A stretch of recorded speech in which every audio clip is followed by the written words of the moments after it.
It is Wednesday night in East Lansing, Michigan. My name is Jim Comparoni, publisher. SpartanMag.com, about a week and a half away from kicking off the 2021 college football season. Michigan State's going to be down in Evanston, Illinois. Excuse my cough. No cough button in here. We are primitive. We are happy. We're ready to kick off another college football season, a full one. We're hoping 12 games. It's going to be fun. Unmatched coverage over there at SpartanMag.com, which is the MSU affiliate for Rivals.com. Head on over there. We've been covering preseason practice thoroughly, aggressively, and we're not getting tired. We're just ready to go. And if you're not familiar with any of this stuff, my name is Jim Comparoni. Been publisher of SpartanMag.com since the beginning of the internet, way back in the Stone Ages. And what we're going to do here is answer some questions. We'll get right to it. Right now we've got questions we will be fielding mailbag style. It's the way we do it here. Also, you can post questions over there in the chat area. Great to see a lot of you that came up and said hello over at the open practice at Spartan Stadium on Monday night. Watched a little bit of scrimmaging, 7-on-7, some thud scrimmaging. It was outstanding. It was great to see a lot of Spartan Maggers out there, subscribers, coming up to say hi. Never be shy about that. Come up and say hi. Tell us how we're doing. Tell us what you'd like to see more of or less of over at the website. Always great to see you guys. Great to be there at practice. Hear the band, see the cheerleaders, smell the grass, natural grass. Talked about that on the VCast, brought to you by JFQ Lending over at SpartanMag.com on Monday night. Real natural grass football. That's becoming an endangered species, especially in this part of the country. But Monday night, beneath the sky, on grass, in shells, they weren't in full pads, they were not tackling to the ground. Several thousand people there. It was great to see everybody. In terms of developments in camp, we've got some questions pertaining to that tonight on the mailbag. I would say 5 big developments in preseason camp. 5. I guess this is in order. Number 5, Ronald Williams at corner. Doing a pretty good job. Actually, that's number 6, honorable mention. He and Kimbrough, the 2 transfers, doing well. Kalen Gervin might have gotten a little bit of a flat tire there, not sure. He was there on Monday night. But Ronald Williams, big dude, transfer from Alabama, gets his hands on you, plays press, turns the hip, accelerate. There's a reason Saban recruited him. Broke his arm last year in fall camp in Tuscaloosa. And like he said, when you go down for 6 weeks at that place, there's 5 stars to your left and to your right, and it's hard to get back in there. A lot of talent there, but he made a business decision to seek another place, transferred, got in the portal. Michigan State came after him. Kudos to Michigan State. They were aware of what's going on in the portal, saw him, did the research on him, went after him quickly, got him, and has all the measurables at 6'2". Does some good things. You can tell with his physicality and so forth, he has spent a year in the Alabama system. He said it was a business decision to go somewhere and get some playing time. Michigan State had a door open. Ronald Williams got a chance to be a starter and then some. But Chester Kimbrough, same thing coming from Florida. Got a chance to be a starter. Kalen Gervin's been a starter in the past. He's got to keep his game sharp to keep the starting job. But they'll be rotating there because you got to play more than one corner, more than 2 corners these days. Ronald Williams showing up as advertised, done a good job. He's still new to the position. He's only played corner for 3 years. Played for 1 year at junior college. Last year, a little bit at Alabama. This is his 3rd year. Prior to that, he was a quarterback in high school. But high ceiling for that guy. But he's been as advertised, as far as I can tell, so far. That's development. Number 6, honorable mention. Number 5, same thing, Tank Brown. Ronald Williams further along, more likely to start. But Tank Brown coming in, playing some defensive end now, giving him something, a little bit of a threat off the edge. This is a team that desperately needs some pass rush juice. He gives them a chance. I'm not saying he's going to start. I mean, Drew Beasley's gotten a few sacks in his career. Panishik's got a few sacks in his career. Drew Jordan's gotten a few sacks in his career. Do they have one guy that's a terror off the edge? No. Can Tank Brown do it? I'm not going to promise it, but I'm not going to close the door on it. He was a linebacker. Hazelton saw him working out, so let's give you a shot at defensive end. Did it. He's looked pretty good. Made some noise in the second scrimmage. He's on the radar. Stand-up defensive end, number 19. Tank Brown. Interesting development. Didn't see that coming.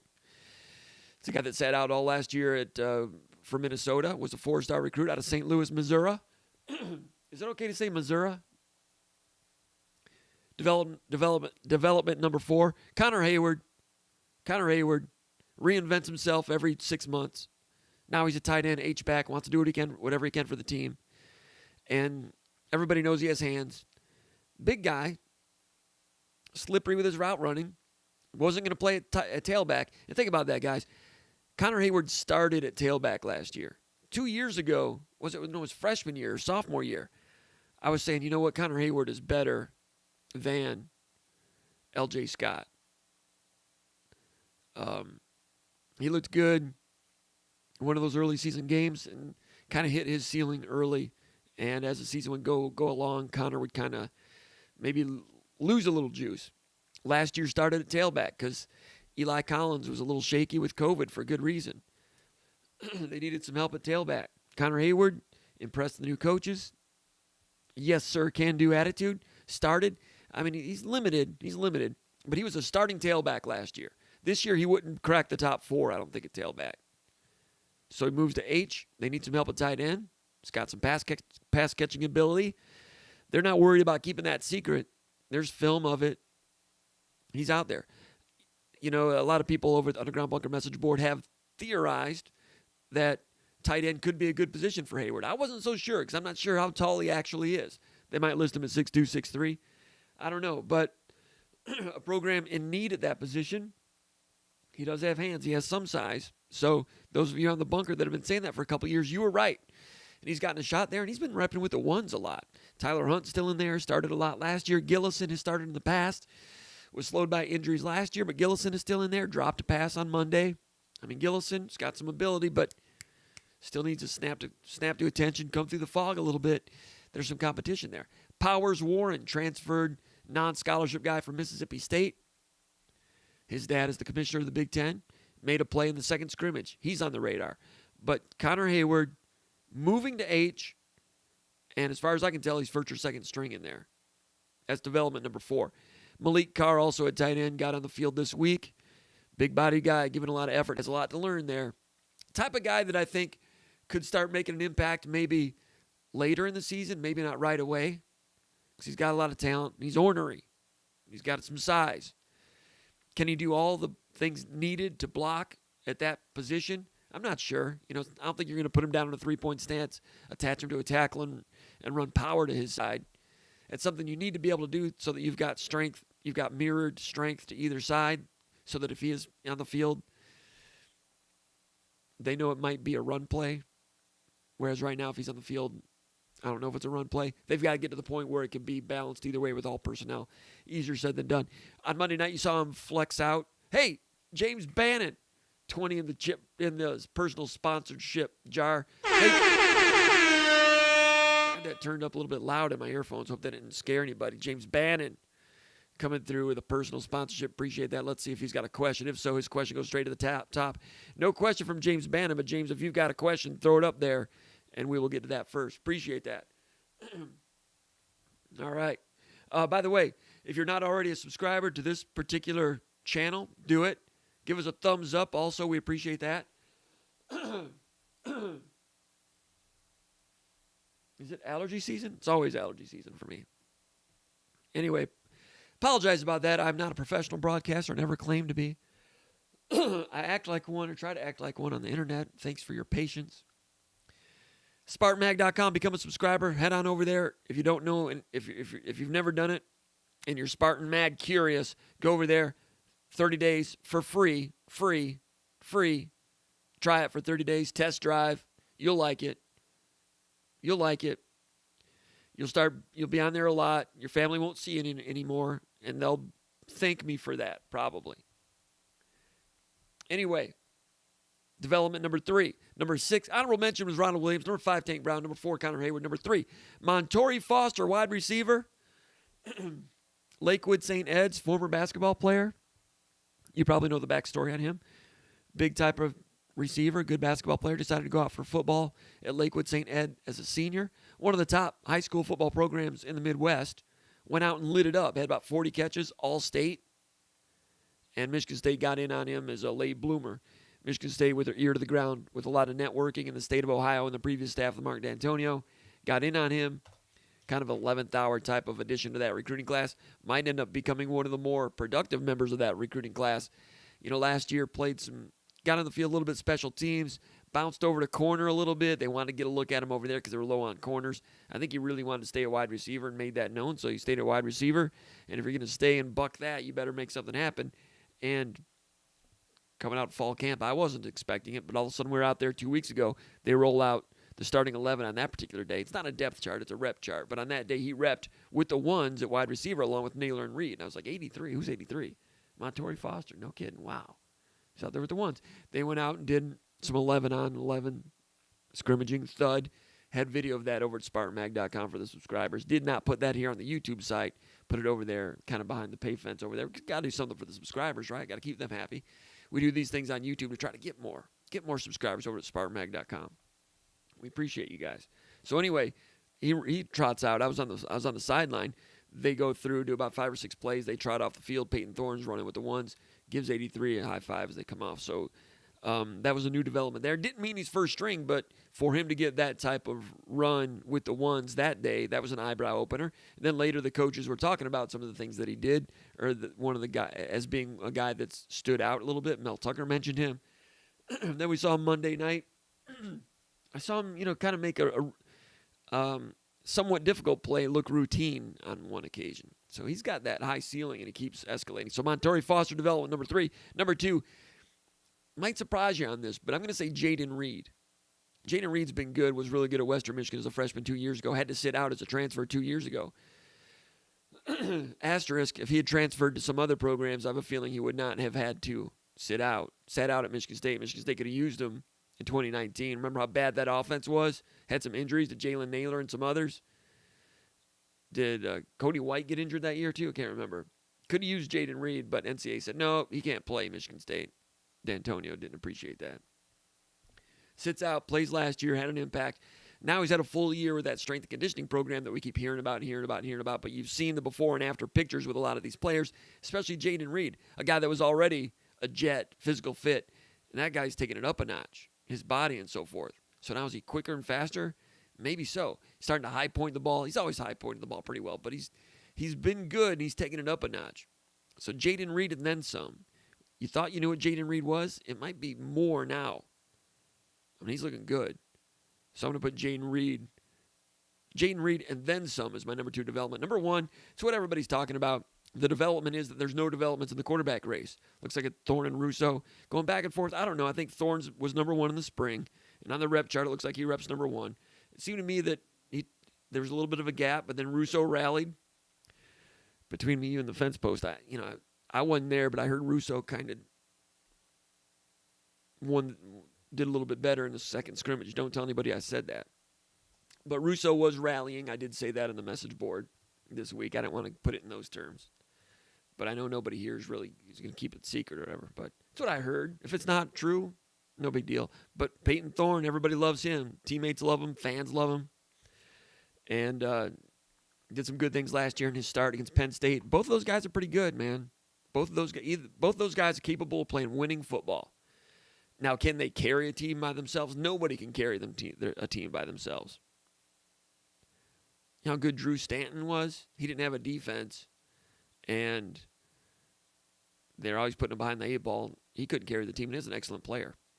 John Elway did not play in a bowl game his senior year. I know that's ancient history. That's one I always mentioned. It's one I always mention and go back and say, well, there's one of the greatest quarterbacks of all time. Couldn't carry Stanford back then. They did beat the Buckeyes that year, though, his senior year. And they went 5-6. Lost on that lateral play with the Cal Bears at the end of the season. Anyway, no quarterback can do it by themselves. But if you've got a pretty good defense and a good offensive line and a run game and wide receivers making plays for you, yeah, these guys are quarterback enough to play winning football when they've got the other puzzle pieces. They're not going to hurt you. Either one of them can play winning football. So the development is that, the coaches are not saying who's leading. I don't think the players know or who it's going to be. Really soon they're going to be making that decision. And maybe it'll be Thorne. I'm not sure. but it's been close and it's remained close. And the coaches say, hey, we're going to need both players. And they're telling both players, we're going to need both of you guys. The way this sport works, we're going to need both of you guys. So if you're a Michigan State fan, you got to hope that they both stay committed.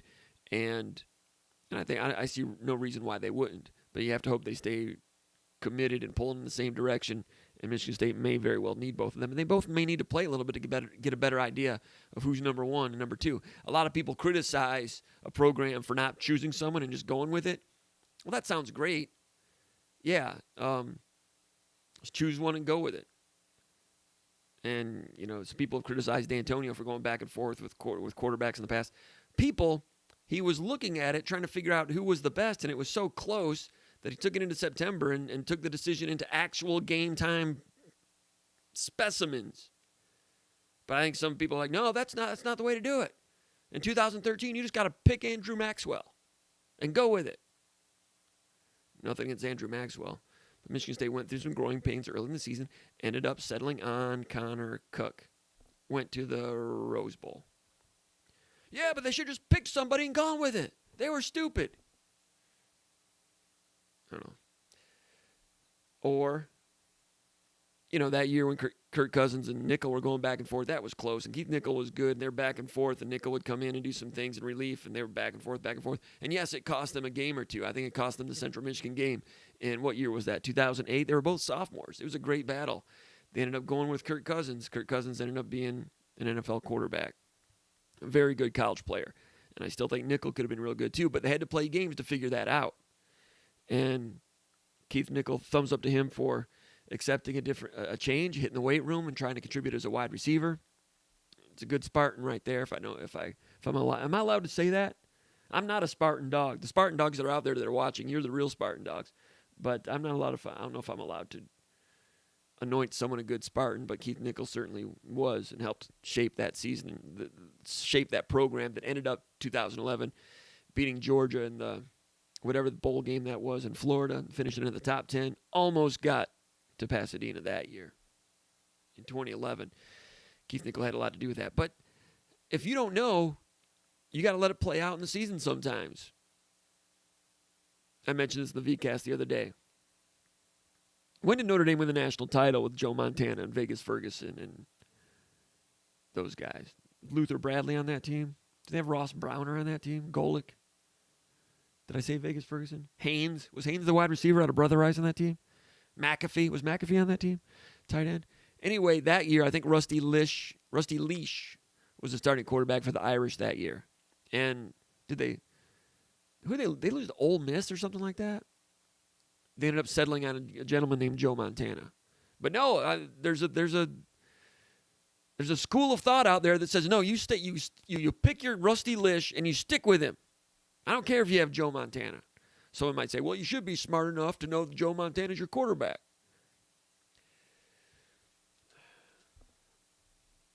I don't know. Yeah, football's that easy, isn't it? There's people, that'd be like, and I've heard people say that I don't know. I don't know if I want to get into it. Next subject. Let's go over here to, anyway, I guess my point is this football stuff, it can be a little tricky. And sometimes you don't know what you have until it's on the field. There's a reason, for instance, that NFL executives draft first-round quarterbacks every year, 3 or 4 of them every year, 2 or 3 or 4 of them. They are the most important position in pro football. And they spend first-round draft choices on them, give them a lot of money, and in the last 10 or 15 years or whatever it's been, right around 50% of them end up being busts. Never become a starter, and they move on, and that's it. Half of them. They're wrong on half of their draft picks. First-round quarterbacks. Look it up. The logic of saying, why didn't you know that Joe Montana was the starter to begin with? Why didn't you know that Connor Cook was the starter to begin with when he was a sophomore? Why didn't you know that Kirk Cousins was better than Keith Nickel from the beginning? The people that would say that if they had a talk show, if they had Abraham Lincoln on as a guest, they would ask Abraham Lincoln, Abe, why didn't you end the war sooner? Why didn't you end the war sooner? He was trying to. He had to figure it out. And you could say maybe Abe messed up with his pick of generals. I don't know, but some of this stuff's kind of hard. All right, let's go. Question number 1 from the mailbag. Question from Mike in Mason, Michigan, formerly from Okemos. By the way, Mike, that's Echo. You know, it goes by Echo on the Underground Bunker message board. Echo, I hope you're doing well. Had a scary accident a few months or weeks ago. Everybody out there, just be safe. And Echo got caught up in somebody else's mess. Glad he's around. Glad he's ready for football season. He says, Comp, have your thoughts changed when it comes to Michigan State's record now that camp is over? Would love to hear your thoughts. Record. Well, my only thought is I think they've got a better chance. My feeling that they're going to be a good, solid, competitive team has been strengthened.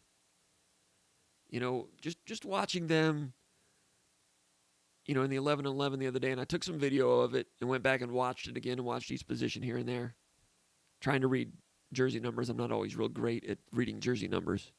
I know who the right tackle, where he's standing. I might not be able to see his number. I've got some Mr. Magoo in me. I apologize. But I just like the way the guys are taking on their collisions. I know it was just thud and they weren't going to the ground. It was just shells. But leverage, win your collision. Leverage, win your collision, win your collision. Everybody's out there committed to winning collisions. That's a Mel Tucker thing. That was a D'Antonio thing. That's a Saban thing. I mean, that's a football thing. You think everybody does that, right? Tackling. I heard tackling was good in the second scrimmage. Tackling. It's one thing I was a little concerned about because Michigan State did tackle well in the D'Antonio, Tressel, Narduzzi era. And when they won their most recent bowl game, the Pinstripe Bowl against Wake Forest, I thought those two teams were really equal in terms of skill positions and the line and a couple of even football teams. And Wake Forest had been in the top 25 that year. And Wake Forest, by the way, has gone to bowl games 5 straight years. I think there's only 2 teams in the ACC that can say that. Clemson and Wake Forest. Maybe 3. Maybe North Carolina, but I think only 2. Anyway, even in terms of skill and players, I thought. But Michigan State won that game because Michigan State had one big advantage over Wake Forest. Michigan State tackled so much better than Wake Forest did. And it's not like Michigan State had, you know, guys that were like very difficult to tackle. It's not like Michigan State, of course, had Earl Campbell out there. It's not like Michigan State had, you know, Dickerson and Marcus Dupree out there, guys that you couldn't tackle. It's just Michigan State, right? And Wake Forest had Kenneth Walker and some others. They just had guys. Michigan State had guys, but Michigan State tackled. Wake Forest did not tackle. Go back and look at it. So those coaches are gone. I mean, some are still, you know, Harlan Barnett comes back. You know, D-line coach is still around. And Tucker, of course, is from the Saban lineage. So, I mean, so tackling, it's good to see the tackling is still in style at Michigan State, right? But winning collisions, Tucker's a big stickler on that in practice. And preaching toughness, demanding toughness. D'Antonio did also. Tucker doing it in a little different way. And I'm eager to see if that even becomes he's like more the Saban way. Somewhere between D'Antonio and Saban, I would say. But intrigued to see how that all pans out. But, you know, watching those 11-on-11, the way people were thudding people up, and the accountability in that regard. Attention to detail, you hear all these cliches and everything, but winning collisions at the proper angle, it's a big deal, and I think they're going to do that well. Running back, it's looking good. I think quarterback's going to be okay. Wide receivers, good. Maybe even better than I thought. So we saw one false start penalty during 11-on-11, and when we watched some of the rapid fire 11-on scrimmaging 2 weeks ago, went through it, no penalties. Green-white game, rapid tempo. I don't think there were any penalties. Getting lined up, going, no penalties. Seems like a small thing, but this is a Michigan State team that's not going to play up-tempo. They'll do it a little bit, but they go up-tempo to get the conditioning up on defense and just get the focus level high. Now, they're doing it that way. One thing that they're not doing is they're not motioning receivers and actually trading people and getting into like a football rhythm, trying to gain a pre-snap advantage and all those things. And when you do those things, sometimes you might be more apt to have offensive penalties. I don't know. Maybe not. But I'm impressed that in the spring game and 2 weeks ago in practice, and then on Monday night, when they did that rapid-fire tempo, very few mistakes. Getting lined up quick and to me, that's a reflection, maybe a window into the possibility that this team is going to have its crap together, and some of those screws are going to be tightened up nicely and effectively. So those things are impressive. The collisions, the intensity is impressive. The skill thing at quarterback, running back, wide receiver is good. What we're hearing about the offensive line, hearing about it from running backs, hearing about it from coaches, hearing about it from the defensive line coach, hearing about it from defensive linemen, that the offensive line is much improved. That doesn't mean they're ready to go for the Hal Moore Award or whatever that's called. But there might be something there. So all those things checking off. Defensive backfield. Got a lot of new faces there competing for playing time. They've got to get on the same page. Linebacker, some new faces competing in there. They got to get on the same page. That remains to be seen how they're going to do. There's a touchdown deep in the 11-on-11 on Monday night. It looked to me like Angelo Gross got a little nosy on a little dig. Didn't get as deep as the deepest. And it was a deep go route touchdown. Jalen Naylor. Kalen Gervin was over there. Kalen could have tackled him, but it was a no-tackle practice, right? So maybe could have tackled him at the 15, 10-yard line. But we'll call it a touchdown. But cover 3, deep middle safety. Kalen Gervin opened up. I think it was Gervin. Opened up and gave him the inside release, expecting the safety to be there. Safety wasn't there. Came up and bit. So Gross, former corner, played some nickel. Can't have that. So those things, so not perfect. Got to get that better. But the physical bodies, Crouch, Tank Brown, we'll have to wait and see. Horst looks solid. Have to wait on our Curry over there at right tackle. He's gained some weight there. I hope that if you're a Michigan State fan, you got to hope that he still moves well and he's okay over there at right tackle. Jarvis is doing well at guard. So I've seen no setbacks. You can knock on wood if you want to. I'm not going to do it. I'm just giving observations.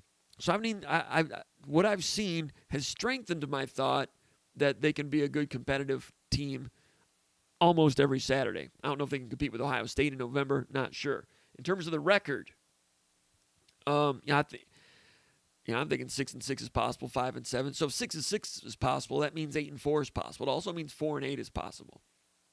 But you look at, we've been through this before. All right, which games are you not going to win? Probably at Ohio State, at Miami. I know Miami Hurricanes are not great, and they'll play Alabama the week before, but they're pretty good, and they're expected to win the Coastal Division in the ACC. And they've got excellent talent in terms of, the recruiting talent quotient index thing. They're like top 15 in terms of the number of 4-star recruits they've had in the last 5 years. It's a talented roster. In terms of turning out NFL players, they're still doing that. They're not winning, like Clemson and Alabama. They're not the old Hurricanes of the 80s and 90s, early 2000s, but they're talented. And you're going down there at noon, it's going to be 150 degrees. And that's a problem. That's a factor. That's just plain a factor. Just like it would be a factor if they came up here in November and played when it's 20 degrees out. I would pick Michigan State to beat them right now. If Miami Hurricanes were coming up to play Thanksgiving Saturday, I would write that down as a win. Because I've seen the Hurricanes try to play in cold weather bowl games. Remember they played Notre Dame in the Sun Bowl and it snowed? Notre Dame beat them like 35-0. Remember when they played in the Gator Bowl against the Badgers and it happened to be unseasonably cold in Jacksonville? It was like 45 degrees. And the Miami players were all like trying to find the heater on the sideline. I mean, they just checked out. They didn't want to be there. They wanted out. And, it happens. Where you live and what you play in and conditions, it has an impact on your mitochondria. Do you know this is going to be a science class today, people? Mitochondria. Look that up. I think I remember that from Nat Sci. Did you guys have Nat Sci in Berkey Hall? Remember those days? Did you get to class on time? Did you read your state news back then? Remember when people used to read the state news? Going to class, people had a state news, pick them up, go in there. Man, doesn't happen anymore. Those papers do not exist anymore. And state news, I love the state news. And they still have writers. They got some good, talented writers doing some good things. But they moved from the Student Services building across Grand River, and they had a nice setup over there, like over there where that Taco Bell is, I think, on Grand River. Real nice signage and everything, and now they've vacated that. They're not leasing that anymore, and it's sad. State News, great tradition, one of the best college newspapers in the country. Had some great friends there way back 100 years ago when I was there, and I've always had a lot of respect for the young people that continue to work there, especially the ones that come around covering the Spartans. I've not met the new ones this year, though, but look forward to checking that out. And students, if you're a student at Michigan State watching this, go to the state news. Become familiar with who your state news beat writers are. Anyway, I don't know how I could start talking about the state news, but anyway. Oh, Natsai, right? Berkey Hall. Anyway, Michigan State's schedule. Northwestern, man, that's a swing game. I don't know what's going to happen there. No one does, right? Youngstown will probably win that one. But who are they going to lose to? Ohio State and Miami. Who else? At Indiana? Right now, I would say, yeah, that's going to be really difficult. That's judging by what Indiana was last year, what Michigan State was last year. Indiana was very good. They beat Michigan State 28-0. Indiana's defense was excellent. And now you have Penix back full-time. I mean, Penix has had some injuries, but they're playing what? When are they playing Indiana? Like October 15th or something like that? Let me see if I can dial it up here on my schedule app. What we got here?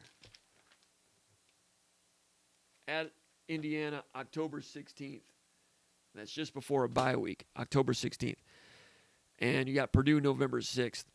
I'm assuming they're going to lose at Indiana. Indiana was very good last year, but Indiana's replacing the defensive coordinator, Womack. Womack was an excellent defensive coordinator last year. He had those guys shape-shifting back there and confusing people and generating sacks with just average ability on the edge and interceptions just by changing the hieroglyphics and getting same pageness there. Very impressed with what Indiana did last year on defense. Can they replicate that? I'm not sure. I don't even know who their coordinator was. I know Northwestern, Hankwitz retired, and he was one of the best. Hankwitz retired, and Northwestern went and got a guy from the NFL, which is going to be interesting. Defensive coordinator in Indiana, Charlton Warren. I've not looked that up to see who that is and what his story is. I don't know what Indiana's going to look like. So to sit here on August 25th and look ahead to October 16th and say, yeah, Michigan State's not going to beat Indiana, I'm not going to do that. Or to look at Michigan State at Purdue November 6th. I mean, it'd make for good radio to say, okay, that's a win, that's a loss, that's a win. It'd make for good radio for me to BS you guys. I'm not going to BS you guys. I'm not going to say, well, looked at Michigan State's front seven and what Purdue's got coming back on the offensive line and the way they match up. No, man. By November 6th, it could look completely different. Completely different. So I'll wait till they play Purdue, November 6th. I'll watch Purdue film all week. I'll look at their video, whatever you want to call it. I'll look at their previous 2 or 3 games, see what's going on there. No use to do it. There's no reason to do it right now. But to look ahead, that's probably a win at Purdue November 6th. I'm not going to BS you guys like that. I don't know. But these games are going to be close enough that they could go either way. This team, I think, is going to be solid and competitive enough that if they get some bounces and they don't beat themselves and they stay healthy, they're going to be in these games. And if you're in every game, chances are you're going to win some winnable games and lose some winnable games. What you want to do is go 75% in your close games. If you do that, this team could go 7-5, 8-4, I think. I don't know. Nebraska, man, a lot of pressure on them. They got a big one. Is that this weekend? Going to play the Crying Illini? Big one.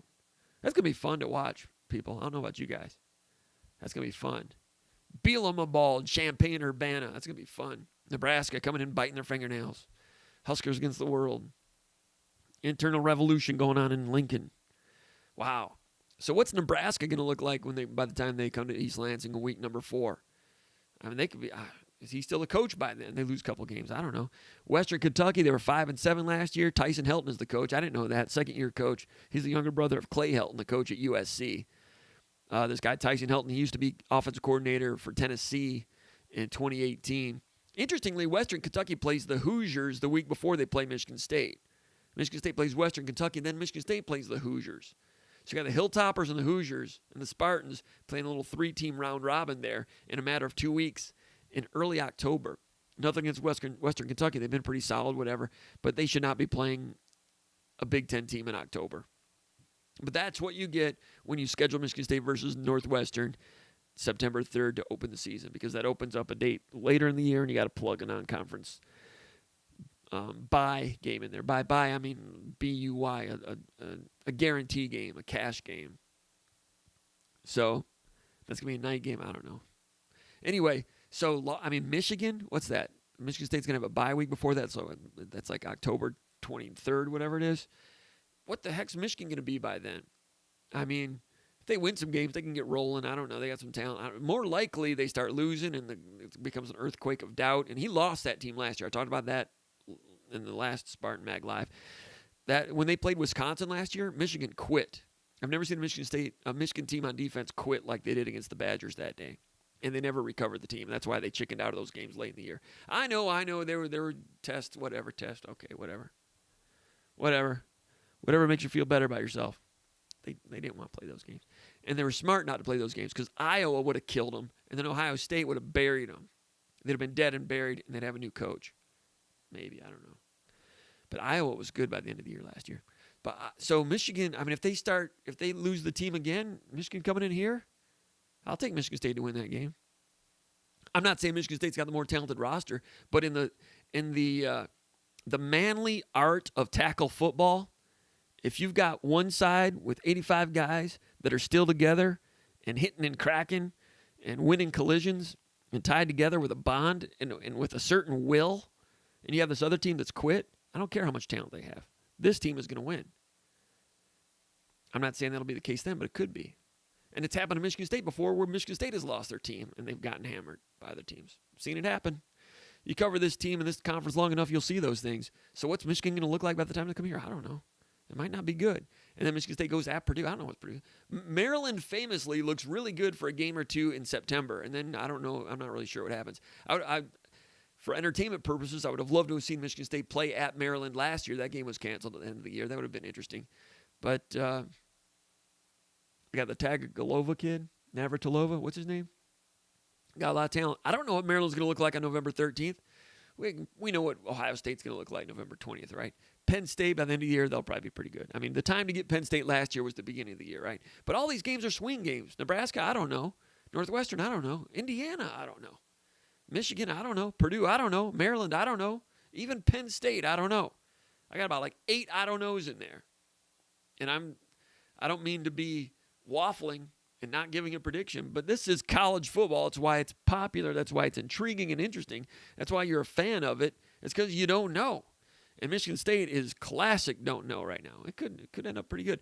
But I think they're going to be competitive week in and week out with a chance to win a lot of they'll have a chance to win these games. You know, unlikely they'll get on a roll and win all of them, obviously, or go 10-2, unlikely. But they're competitive, and it's worth watching. All right, question number 2, Joe in Belmont. He says, Jim, with all the transfers and current player development, there's a lot of hope for this year, but it can't all go right, says Joe in Belmont. He says, would you play devil's advocate for us and talk about where you think Michigan State might be weaker than we had all hoped? I want to temper my expectations a bit. I'm peaking too early, he says. All right. After all those things that is said, what are some of the negatives? Devil's advocate.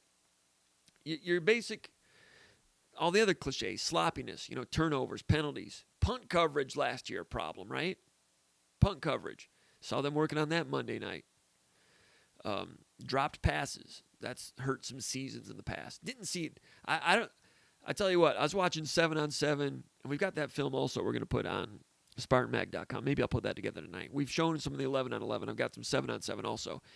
And I don't know, there were a lot of passes. I'm not going to say there were like 80 or 100 passes, but I only saw one dropped pass. Trenton Gillison from Hamp Fay. Might have been a little bit out in the flat. Might have been a little inaccurate. It's the only drop pass that I saw. The ball was not in the ground. Now, I know it gets different when the hitting's real and the crowd's there and all that stuff. Dropped passes can become contagious and it can ruin a season. We've seen that in the past. Things like that. Sloppiness, turnovers, penalties, punt coverage, dropped passes, missed field goals. You guys remember when missed field goals have ruined seasons? Remember Bill Stoyanovich in 1993? Cost him 2 or 3 games. Who was it? One of those John L. Smith years, they had some missed field goals that cost him 2 or 3 games. I talked about this on the bunker the other day. 1998, Michigan State. They lost 2 games because of onside kicks. Didn't cover onside kicks. Lost to Purdue, didn't cover an onside kick. Lost at Minnesota, didn't cover an onside kick. Team goes 6-6 instead of 8-4 on onside kicks. All right. And that team had about 16 NFL players on defense. The next year they went 10-2, beat Florida in the Citrus Bowl, finished top 10 in the country, Saban left. But things like that. Individual. So I'm not talking about individual holes in the team. I'm talking about some of those loose screws that can crop up and cost you in the manly art of tackle football because you only get the ball 12 times. You only get 12 possessions to prove you're the better team. You only get 12 games to prove what kind of team you are. And, hey, every team you play, at least 9 or 10 of them, they got a dude coaching over there that's making $3 or $4 million a year to beat you. That's the way it is. So the overall quality control aspects are the things to be concerned about. I'm not saying it's a problem. I'm eager and intrigued to see what those things look like for this team. Because if this team has those things buttoned up, that's a good sign for the future. It's a good sign for this year, but more importantly, it's a good sign for the future. And I go back to that year when McNutt got the slant for Iowa and beat Michigan State on the last play of the game, or close to the last play of the game, their 14-10 game. Iowa came in top 10. It was D'Antonio's second year, I think. And, you guys get tired of hearing me say this, but I said before that game, before that play, I'd seen enough in the first 59 minutes and 30 seconds of that game. I was like, you can already see the future, and the future is good. And I told Konadike that. I'm like, we got a real football team to cover now. Lost the game today, I don't care. They hit, they tackled, they blocked. They were correct. They fit gaps. They played a brand of football that in that era was, I thought, very pleasing to the eye because it was physical. It was Midwestern football. Lost to Iowa that day, but they won enough downs that day and were buttoned up and mistake-free enough that that brand of football was going to give them a chance to harness that level of consistency to win enough week after week after week to contend for championships, which they did, and they won championships. So those quality control aspects, I'm intrigued to see what it looks like with these guys, because if they've got that, they will be in some close games and win some close games. If they've got that, they can go 8-4. If they go 8-4, these cats are going to recruit. There's the personality there. Mel Tucker, if you give him an 8-4 season this year, then I've already issued a buy for Michigan State football stock a few weeks ago. I'd double down on that. So it's those quality control aspects. It's not really the individual things. Individually, last year at linebacker, they looked a little slow here and there. Some of that was, the new scheme and reading and reacting quickly. Noah Harvey should be better at that this year. Need him to be. Quavaris Crouch has not been a real great read and react guy. He's been a more pull the pin and go. Those guys run well enough. Crouch, a former running back, runs well enough, but can they play fast and play correct there on that second level? Individually, are they far enough along with traction there to get it done? I wouldn't doubt seeing Van Summeren get in there. Van Summeren, the thing on him was he doesn't run real well. I was watching him move around on Monday. I thought he ran pretty well. You didn't see him chasing down the alley sideline to sideline or anything, but I think he's got a chance to play, and they've said good things about his football IQ. And last year when he played at Michigan, when he was in, they were usually in a 3-4 defense. At least they were up until the week they played Michigan State, because I didn't really watch them after they played Michigan State, just casually here and there. But prior to the Michigan State game, I was studying them, and when he came in, he's part of a package that usually went with an old school 3-4 with a middle guard, zero technique in the middle, and they were two-gapping in front of him like you do in a 30. So he had more experience as an inside linebacker, reading and reacting with two-gapping going on in front of him. So Michigan State does a little two-gapping and some one-gapping now. They do both. So when they do two-gapping, we've talked about this before, that was something that Noah Harvey did not do real well last year in his first. It didn't come real natural to him. Someone like Van Summeren could come in and do that pretty well if they want to do some two-gapping, maybe in the red zone defense or something like that. I don't know, but I think he'll get on the field. I think he'll have a role. So, linebacker quickness. It might look like they're slow, but it might just be they're not playing fast. So that's something that could be a problem. Communication in the secondary. The error that I thought Angelo Gross made is the deep middle safety. Things like that. Communication, knowing where you're supposed to be. Those things might be better later in the year. Might be better next year. Are they going to be good enough in September to beat Northwestern right away? I'm not sure. And those things, if you get beat, one little mistake here and there, it can cost you a game in September, which makes the difference between going, 7-5 and 5-7. So I've not seen any major negative surprises individually. I've not seen negative surprises at quarterback or running back or wide receiver. Offensive line, I've not seen any big negative surprises there.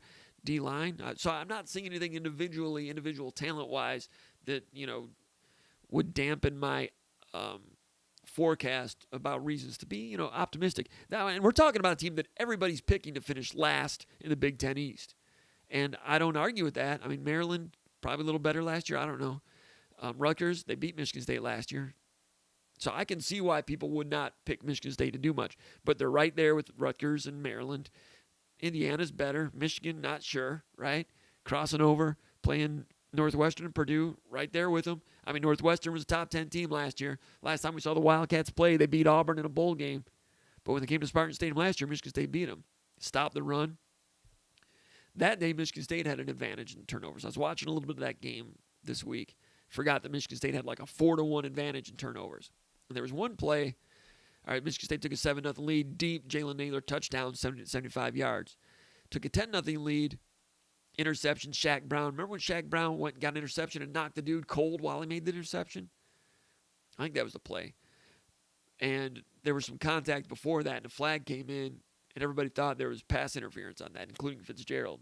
Fitzgerald, to his credit, didn't go to the media and complain about it. Got a lot of respect for that guy. He's great for college football. But it looked like when Shaq Brown intercepted that thing and took it back to the 35-yard line that it was going to be called back because of early contact, and there might have been some early contact. I don't know what they ended up calling on that, but it was kind of a peculiar play. Went Michigan State's way. They kicked the field goal there, up 10-0, take a 17-0 lead. Northwestern came back and took the lead in the fourth quarter with like 7 minutes to go. Michigan State was down. The game changed on a fluky fumble by Northwestern. Was the score tied? Northwestern likes at midfield, and there was some sort of goofy lateral or some sort of unforced turnover. Michigan State covers it, and they make a play kick, field goal, win the game. Michigan State deserved it, played real well, stopped the run, most importantly, and won the turnover battle. Rocky Lombardi was not good that day, but he didn't turn the ball over. I think maybe one turnover. Rocky Lombardi was something like 9 out of 25, but got her done. Michigan State's going to have a few games like that. Stop the run, win the turnover battle. Beat Northwestern with that recipe last year. They do that often enough this year. You guys will be having some good tailgates. But getting back to the point, individual players, I'm not seeing a lot of holes. I don't think. And I don't know. I mean, maybe Purdue's really good. Maybe Maryland's really good. Maybe Rutgers is really good. I'm not really sure. I'm not sure what they have. We'll look at that later. I'm comparing what Michigan State has right now to what they were last year. I'm trying to compare known parts. You know? Take some known parts. Hey, they're better at quarterback. They're better on the offensive line. They're better at running back. They're older and better at wide receiver. Tight end is still kind of a grab bag. D-line, they don't have those pass rushers, but they're mature. Mallory's lost weight. Got to make sure he hasn't lost strength. Jalen Hunt, people raved about him during his redshirt year. Got on the field a little bit last year. Should be pretty good. Slade is in there. He's good defensive tackles. Beasley's can play winning football.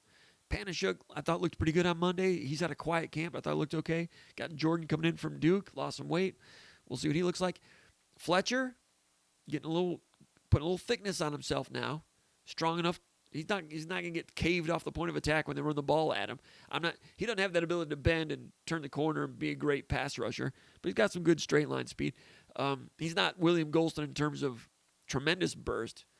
My guy, real good friend of mine, told me about that a couple days ago that would know. We'll get him together for a Skull Session podcast real good. I just stole his idea on that one. But Fletcher, that's a good, solid second-string defensive end. Across the defensive line.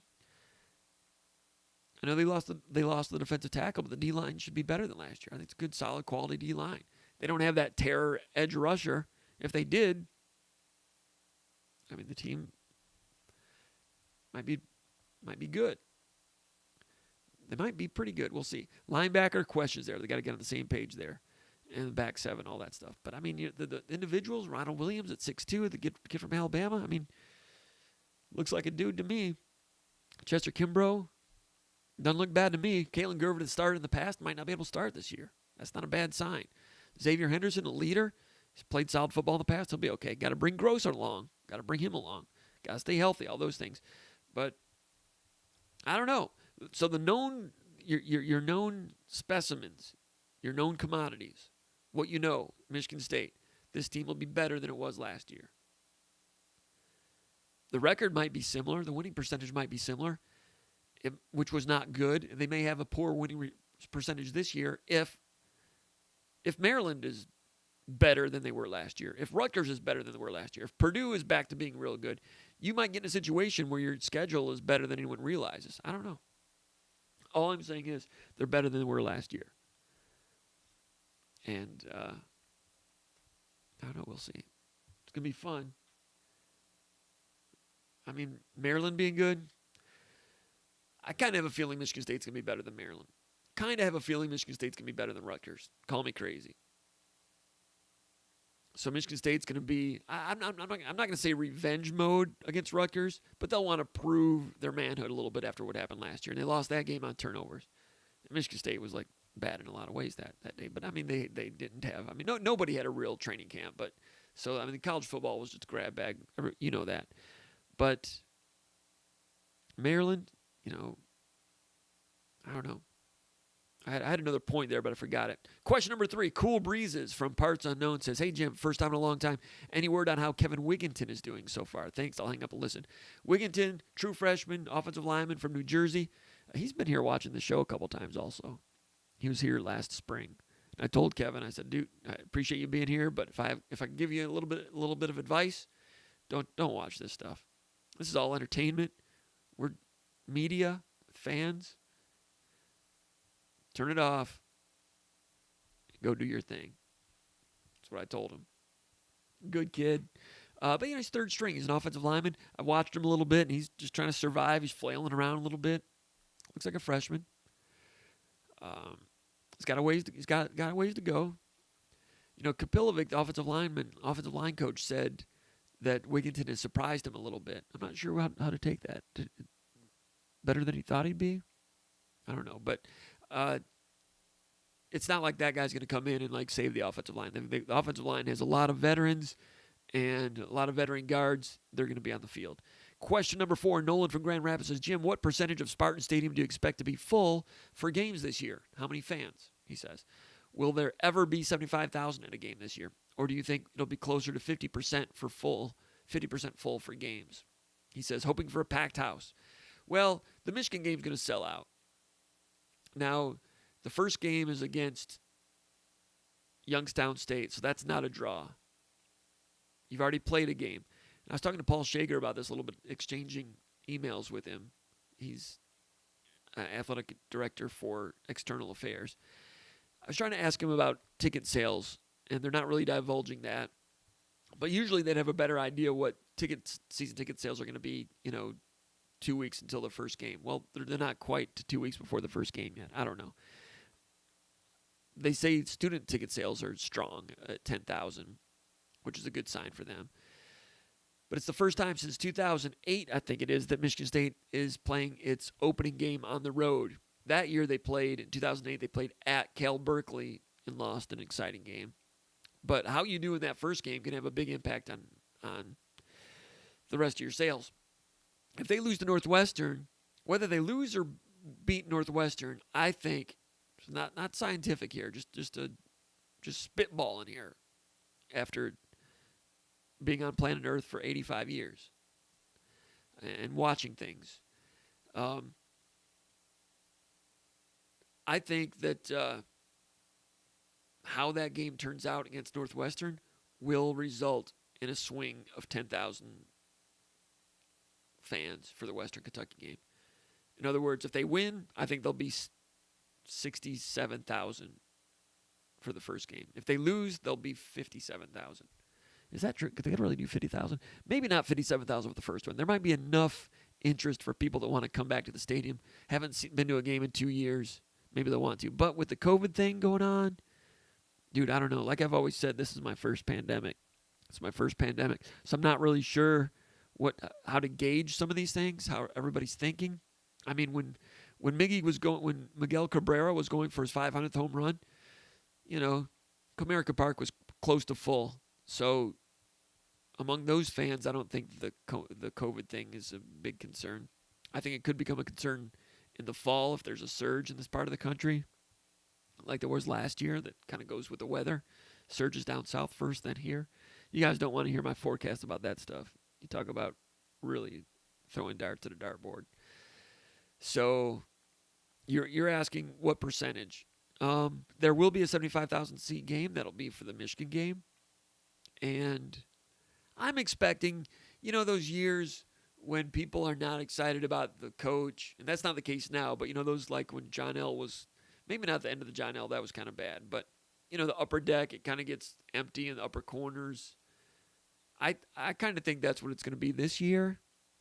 I don't know. I mean, I think there's some pent-up demand because people haven't been to the games, but for the reasons I just mentioned, could keep people away. And, do you lose 2 of your first 3 against Miami and Northwestern? That could have an impact. So I don't know. But like I said, it's my first pandemic. I'm not really sure how the fans are going to respond. I'm hoping to see a lot of people there, a lot of friends, that type of thing. I'm sure you are too. Stormy from Charleston, South Carolina says, "Hello, Jim. Is Mallory gaining weight again? He did a nice job trimming," talking about Deshaun Mallory, defensive tackle, redshirt junior, Chicago area. He said he did a nice job trimming the excess weight, but at 280 pounds, I think it's 285 for the record, at 280 pounds, he may not be able to stand up to double teams. 295 may be the sweet spot for Mallory. Your opinion?" That's Stormy from Charleston. I agree. And Mallory worked hard. He came in at like 355. And I remember seeing him at his first practice. Conan Dyke and I did the VCast afterwards. And you look at like 5 or 6 players. You take some mental notes. Mallory was one of the guys I took an early mental note on and said, man, that guy right there, I don't know what kind of player he's going to become, but he is uncommonly wide. This is just like a massive human being. I'm intrigued to see what he becomes because he's just a different size of person than what you normally see. So, he revealed last week that he was up to like 350 or so. He was rotund individual, too heavy, right? But for him to go all the way down to 285, losing 70 pounds, wow. He's feeling like he's got better stamina now and he's quick and all that, but you're exactly right. And he did say last week that they've now asked him to put 10 more pounds on. So I suspect that you're right, that in losing that weight, you kind of lose some of that boulder about you, right? And he was more of a 1. He wasn't a 3 technique. He's not a guy that you're looking to, cross face and rip and pass rush and slant and those things. He's a, trying to be an immovable object a little bit. I mean, it's good to have some more fire and take off and get into the backfield and those things. But I think you're exactly right. Want him gaining weight again. So Mallory was, functional last year, and everybody was excited that he's losing weight. But we'll wait and see what it looks like. Don't put him in the Hall of Fame just yet, just because he's lost weight. Give him credit for working on it and being committed to his body and the new nutrition coaches and all those things. But I'm not here to tell you that I know what it's going to look like when he gets double teamed. I'm not sure. Question number 6, Brad from Austin, Texas. And we will get to the questions over there at the in the chat area here in a moment. One more question here from Brad from Austin, and we'll go over there, check out some chat questions, then come back here to the mailbag. Brad from Austin says, has Russo moved ahead of Thorne at quarterback? Seems like the momentum is shifting to Russo. I don't think so. Russo is rallying from what I've seen and some of the things from what I've heard and from some of the things I've seen. But it looked to me like Thorne was still getting first-string reps during Monday's practice. I think it's tighter than it was maybe at the end of spring. So I wouldn't say Russo's moved ahead. But it's still a competition. I mean, the coaches right about right now have got to be making a decision there. That decision's got to become. We're not going to know what the decision is, but until like game day at Northwestern. But that decision's got to be made really quick. Tomorrow is Thursday as we record this. They're getting into Northwestern prep time because the game is played a week from Friday. They're spending a week and a half on Northwestern prep. So you know what? They may have already decided by today's practice. Excuse me while I wipe these things. Like I said, it's primitive around here. But to get into the Northwestern prep, I'll bet they're already repping for it. To get all of next weekend, of course. And next week, Monday is the actual Sunday because you're playing on Friday. Does that make sense? Because you're playing on Friday instead of Saturday? So today being Wednesday is actually Thursday. You know what I mean? So they're probably into it. So I wouldn't doubt that internally it's already been decided. And as we say, report right now, I'll bet the quarterbacks know. As of right now, I'll bet they do. I'll bet. I might lose that bet, but I'm joking. All right, let's go over here to the I'm not joking. Did I say I was joking? Chat area. Old Tuck. Checking in first. The Bell Cows here. I run the middle like James Augustine, he says. He wants to be the center. Rim running in the middle. Old tuck down low. X buckets for life. Hey, Jim, how's your week going? X buckets for life, checking in. Old tuck, spelled by Sergio McLean of the game. Gets fast. Sergio was pretty good back in the old days. From Peoria, Illinois. Played for the Illini, the Crying Illini. Sergio was good because he could play some point for a big dude. He was a wing. But he could play defense on a 1 through 4. Excellent recruit, good college player, but not really a pro body. Brad Fashenko checking in from Austin. Rob South says, what's up, fellas? Terrence from Rochester, New York, just moved from Oklahoma City. Happy Wednesday, Spartans. So you got Old Tuck in the middle. You got buckets for life on the wing. You got Fashenko running the point. You got South on the other, Rob South, 2-guard. Terrence from Rochester's an old school power forward. Old school power forward, sharp elbows, Truck Robinson style. Not necessarily a scorer. We're not looking to scoring out of Terrence. Do you think Terrence can score? Maybe he's a stretch for it. We don't know. But it's good to see these guys checking in. Chester should be a backup starter. Chester who? I don't know what you're talking about, Buckets. Tyler Miller says, any good words on Bear or Goodwin should we get? You know, Bear, no, I mean, he's moved on. He's committed to, what, Pittsburgh or something? Good 4-star offensive lineman from Northeast Ohio. Has that door closed? Probably. You know, I was talking around about that a little bit 1 or 2 weeks ago, and I didn't get any sense that Michigan State was going to hang in there all that long. Maybe Ryan Bear didn't want to compete at Michigan State. I don't know. People were talking about that. I'm not sure. But he's from Northeast Ohio. I mean, Pittsburgh's right in his backyard. Goodwin committed to Kentucky, big-time offensive lineman from Indiana. Michigan State's in the middle of it. He's planning to visit. Michigan State has had his attention for a long time. Type of guy that if Michigan State does go 8-4 this year and gets a lot of that momentum going, Michigan State, they've got a foot in the door. They keep recruiting him hard. He's intrigued by Mel Tucker. If he gets on campus and meets Mel Tucker, Michigan State's having a winning season, that one could. I mean, everybody knows that it's not wide open, but I'm not going to close the door on that one. And that would make a big impact on the recruiting class. Hayden Vischer, all excited, 9 days till kickoff. Hayden Vischer says Bear committed to Pittsburgh and is likely off the board. Goodwin will take official visit in the fall. All true. Goodwin planning to take an official visit. If he actually makes that visit and Michigan State's having a good season, all bets are off. I'm Off Planet says, beyond the preseason hype, how do you really think we will look this year? Do you think they will gel with all the new guys? Great question. You know, I was just talking about that a little bit, or quite a bit, all the particulars earlier, a few minutes ago. How will they gel? How they gel will have a big impact on all the things I was just talking about. You know, avoiding penalties, avoiding turnovers, having all the screws tightened, communication in the back end on defense, communication on the offensive line. No reason why the offensive line shouldn't communicate well. Those guys have been playing together for a long time. But how will they gel? You know, Angelo Gross at safety with Ronald Williams or Chester Kimbrough being new to the program at corner. You know, corners and safeties have got to be on the same page. You know, I mean, because reads and motions and things change like that. They got to be on it. And guys that have played together longer are going to be better at that. Michigan State does not have that in the defensive backfield. How's that going to look? Not sure. I don't know. That'll have a big impact on whether this is a 4-8 team or an 8-4 team. Most likely when you say that, teams end up 6-6, right? But a friend of mine, Dave Burkett, once taught me that if you're predicted to be 6-6, it means you're probably going to go 8-4 or 4-8. Brian V says, can't wait. I'll be there in Northwestern opening night. Aaron Mays says, comp. Who do you think will be our starting linebackers? I think starting linebacker is going to be Quavaris Crouch, the transfer from Tennessee, and Noah Harvey, who started last year. Now, on Monday night, over at the open scrimmage, they had Crouch repping with the ones, and on that day, Cale Halliday, sophomore from Pennsylvania, scrappy little dude, he was repping with the ones. My theory was they were just kind of cross-training guys because that night, Noah Harvey was with the threes, not playing Mike linebacker. He was playing the weak side.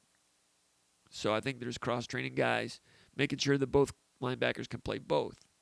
So Q Crouch, I don't think they want to give him too much. I don't think they want him to play any Mike linebacker, so he's strictly, I think, on the weak side.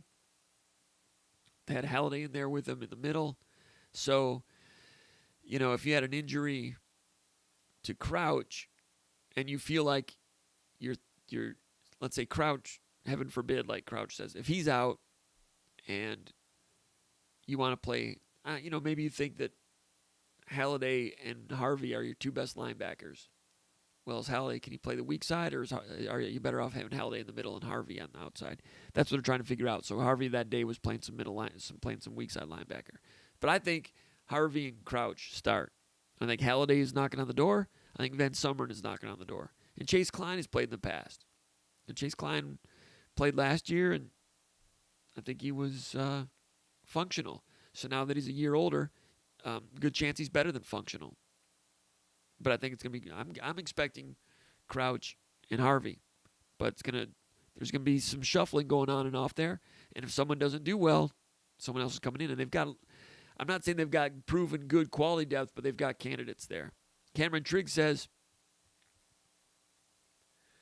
"How's the Tatum and Caldwell recruitment going for Michigan State?" Tatum, the defensive back, and Caldwell's the defensive back for the Detroit area.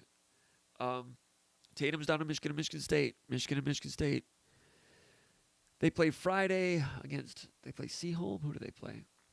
I don't know, but he likes a lot of things about Michigan State. That's why it's gone this long. Michigan was a favorite there for a while. Michigan hired his high school coach. Everybody knows that. I think there's a lot of reasons he'd like to pull the trigger for Michigan State. A lot of Michigan people are worried. Can he go ahead and pull the trigger and bring himself to do it? Not sure. If Michigan State gets off to a good, he was planning to make decisions going back several weeks on a number of occasions.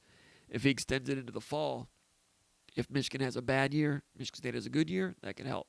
If Michigan has a bad year, they're going to have a new coach.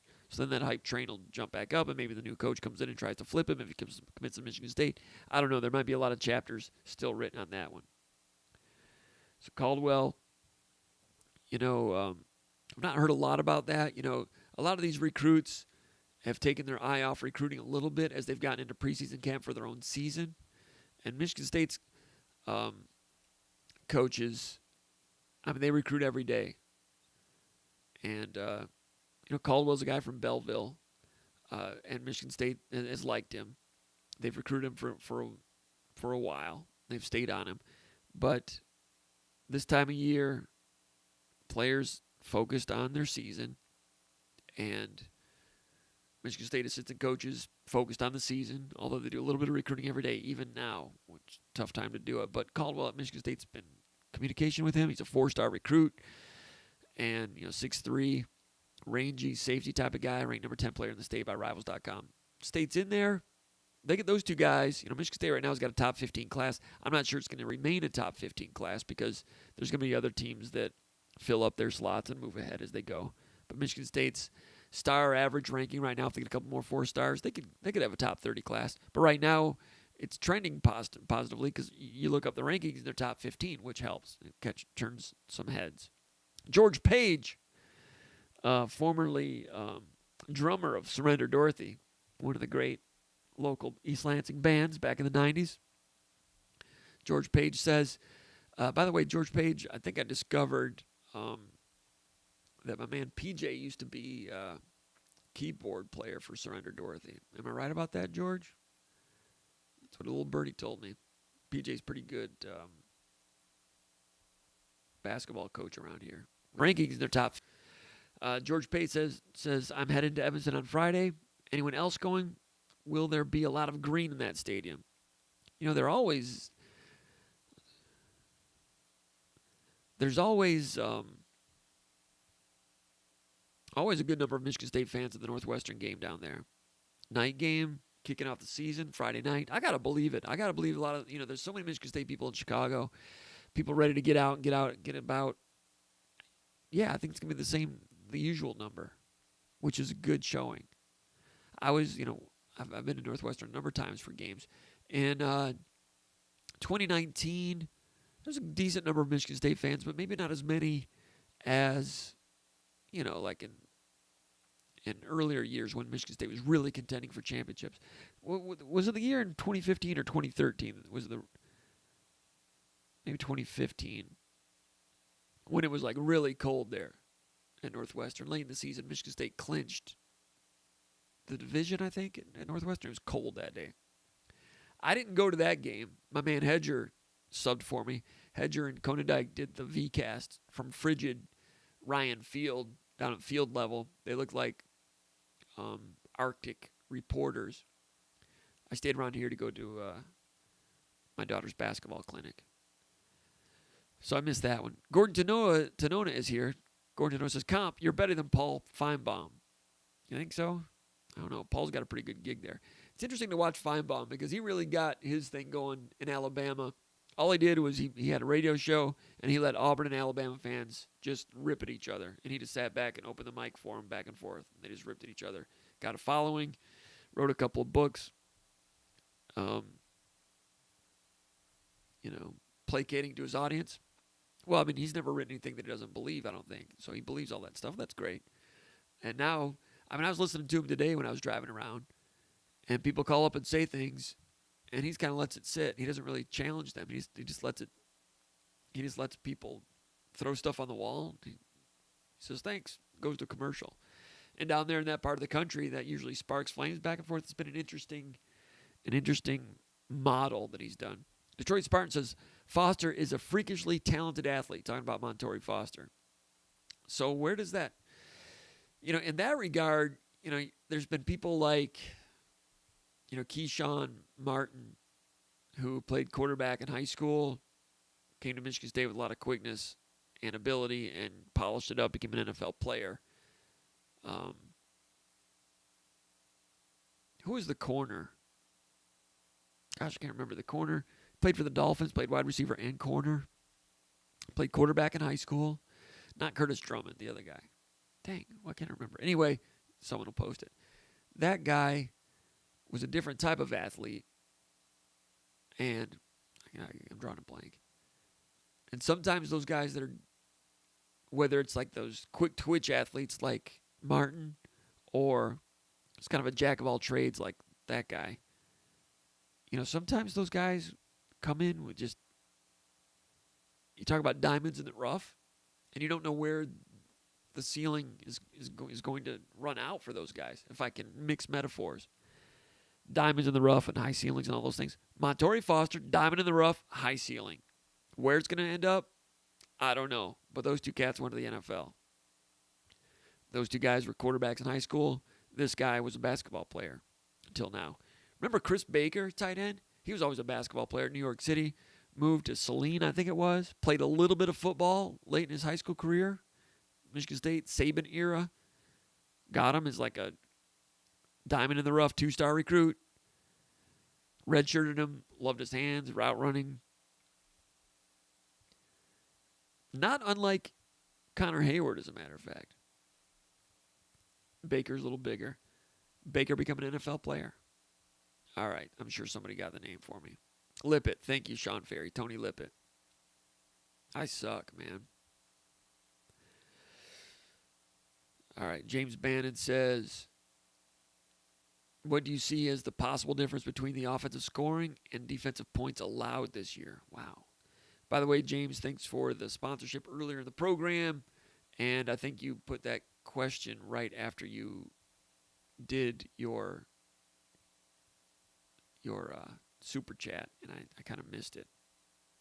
I've still not gotten that right. Difference between offensive scoring and defensive points allowed this year. Man, I don't know. I can't even give a good answer on that. I'm not real good at that stuff. I don't know. Sorry to disappoint you, James. Peyton Fleetmeyer says he's clocking in.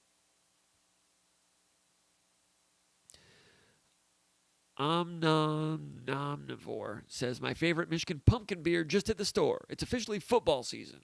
Pumpkin beer. There's a new bar restaurant downtown East Lansing, the Jolly Pumpkin, I think it's called. It's a chain. It's a limited chain. A lot of people excited about it. I went down there. I'm not very good at drinking anymore. I used to be pretty good at it. Not very good anymore. The gluten thing is a hindrance. So I'll get some of the ciders once in a while. But unfortunately, I don't know much about those things anymore. X Buckets for Life says Cedric Irvin Jr. is favored to land with our 23 class. I could see that. I mean, Cedric Sr. is involved, and the Spartan dog movement is strong right now, particularly with Floridians. So if and when Michigan State hits the gas pedal big time on that, State's going to be right there. Detroit Spartan says Bird Reed. Not sure what he means by that. Mr. Bowman says, hello, guys. Long time. Detroit Spartan says Naylor and Reed are a dangerous combo. I would agree with that. Angelo Gross, the Herald Young Enthusiast, is here, but he's late. Angelo Gross, Herald Young Enthusiast, it's late, and it's 10:20. We know who you are. Get your homework done. Get to bed. You got school tomorrow. Matthew Johnson says, here, checking in late. I'll accept that from Matthew Johnson as long as he has a note. Rob South says, any new word on Dylan Tatum? That was talked about a minute ago. I posted on the mag, and it got deleted for some reason. Yeah, that was posted. I asked about that, Rob, and I talked to Ohio Spartan, and he said that there was already another thread. He didn't want to double up the thread. Because I saw that was deleted. I'm like, I asked him, why was that deleted? And he gave me a good answer. James Nason does a great job moderating for us. Hope I didn't. Anyway, Ohio Spartan does a real great job also. And I give him a lot of ownership on that. And we appreciate the work. He's a very good recess attendant, keeping people separated. Things went haywire last night, man. I'm not going to name the principals, but things went haywire. A friend of mine came into town from Florida, college friend, in town, taking care of some family things. Didn't know he was going to be in town. Me and him and brother-in-law went over to Hopcat, went over to brother-in-law's house. And so I was gone for a few hours, till about 11 o'clock at night. So I was hanging out with them, old friends. So I take my eye off the message board from like 7 o'clock till 11 o'clock. Mushroom cloud. Fisticuffs on the playground last night. Ohio Spartan, he's up north doing some family stuff. So his bandwidth is not great. So he's not able to refresh and be on the internet quickly. So between that and myself being out at Hopcat and so forth, last night on the playground there was no recess attendant. No recess attendant. And there were fisticuffs from a couple people. I like both of them a lot. I don't always agree with everything everybody says, but I don't know. There was no recess attendant, but Ohio Spartan, appreciate his work as a recess attendant. Andy E, appreciate his work also. Those guys are important. Because you see what happens if there's no recess attendant. Blong John. Blong John. I got my... Turn down my earphones. Blong John with a personal sponsorship of tonight's proceedings. We really appreciate that from Blong John. Thank you, Blong John. Blong John says, it's almost time for football, Jim. Ready for Orion's post. Orion's a good man. Every year, for those of you that don't know, he's got a post that kind of rings in the football season. And it gets tugs at the heartstrings a little bit for anybody that's had a relationship with their father in relation to college football. So we look forward to that. Let's go back over here to the mailbag, and then I'll go back over to the chat area for the rest of the questions for the lightning round, and we'll wrap it up. Now, I've got a lot of questions to go, so let's see what we can do here. Question number 7 for the mailbag. Spartan Fan 81 from Orange County, California says, what's the biggest surprise so far out of fall camp on either side of the ball? Or either something you've seen or something you're hearing, maybe besides Hayward's move to H-back. Says, what's your biggest surprise? I'm going to go with Montori Foster. Montori Foster, for reasons we mentioned earlier. I'm going to go through these quickly now. Spartan from beautiful downtown Jackson, Michigan. He says, after 1 week of camp, do you have a prediction for who starts at quarterback for the Northwestern game? I'm going to go with Peyton Thorne. I don't know. I like both quarterbacks. I'm not saying he's my preference. I'm just going by what I've seen. It looks like he's consistently been repping with the ones. So I'm going to go with Thorne until I see otherwise. Question number 9. Matt in Grand Rapids, Michigan says, can either Samac or Matt Allen jump to offensive guard. Samac and Allen are competing for the first-string center job, by the way. He says, can either of them jump to guard? He says, that way, whoever loses the center job will become the sixth offensive lineman and could play in the event of injury anywhere along the line. Or does Cap prefer to plug in the backup on the depth chart? Well, right now, it's a good question. I could see Samac doing some of that. He's more athletic. I think Allen he's entrenched at center. This is his last year, college football center, and they love the way he just knows the game and can help the guards and call out defenses and those things. If he can stay healthy, they think he can do some good things. Remains to be seen. Samac could probably do it. But Michigan State is starting Jarvis at guard and Duplain. Now that Jarvis has moved inside, that gives them more depth at guard, and they feel good about the guards. Jarvis and Duplain, solid. Backups, Buter. Talking to Kapilovic about him 2 weeks ago. They feel good about Buter. And Carrick, of course, started last year. So you've got a two-deep, Jarvis, Duplain, Buter, Carrick. They're solid at guard. If there were some problems there, Samac could do it, but I think they just keep rolling the way it is right now. So I think Samac could do it, but I don't think they need to do it that way. Question 10, Matt from Ravenna, Michigan says, Comp, is there anyone that's banged up or injured currently? There's not been much mention of Panashuk or Jalen Hunt in fall camp. Will they be ready to go against Northwestern along with Carr? Now, this question was from a week and a half ago when I was planning to do a Spartan Mag Live. That one was canceled for various reasons. Just getting to that question now, but Panashuk was on the field Monday. I thought he moved pretty good. Looked to me like he's repping with the ones. That's a guy that's been productive in the past, and I thought he looked all right. I mean, I think he looked like a dude. I didn't see offensive line versus defensive line reps. It was over at the other side of the field. Konadike was over there. I was focusing on some 7-on-7 here and doing some video. So Konadike was down to that 20-yard line. I was down here at this 20-yard line. That was going on over there, and I love to watch O-line versus D-line reps, one-on-ones. But I missed it, and I asked Paul tonight, did you get video of it? Send it to me. So I'd like to go back and watch some more film of that, because although there was not any tackling going on that day, when they go O-line versus D-line one-on-ones, that's almost as real as it gets. That's pretty real. And you can see if someone's, I don't know, I'd like to see it. If Panashuk is like destroying Van Opstal, second string offensive tackle, you're like, okay, that's what it should look like. And then if he goes and does it to Arcuri, and Arcuri's been functional, like, okay, man, Panashuk got a wire today. I don't know if that happened. I'm not sure. That's why I'd like to see it. But I'm not sure I've got video of it. But anyway, Panashuk looked healthy to me. That's a mature guy. He's been on the field. He's been productive in the past. I thought he'd have a breakthrough season last year. Didn't happen because of the COVID situation. Jalen Hunt, he came out, interviewed yesterday. He's looking fine also. Malik Carr, the transfer, he's a tight end now from Purdue. Big size on that guy, tall guy. He played on Monday, just now getting on the field. His leg was in an immobilizer for some lower body procedure that he had.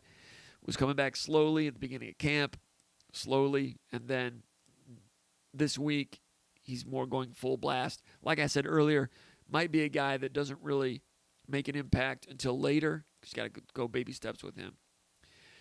So in terms of other injuries, reporting on injuries is something. I mean, that usually you report on injuries. That's a way to get everybody kicked out of practice.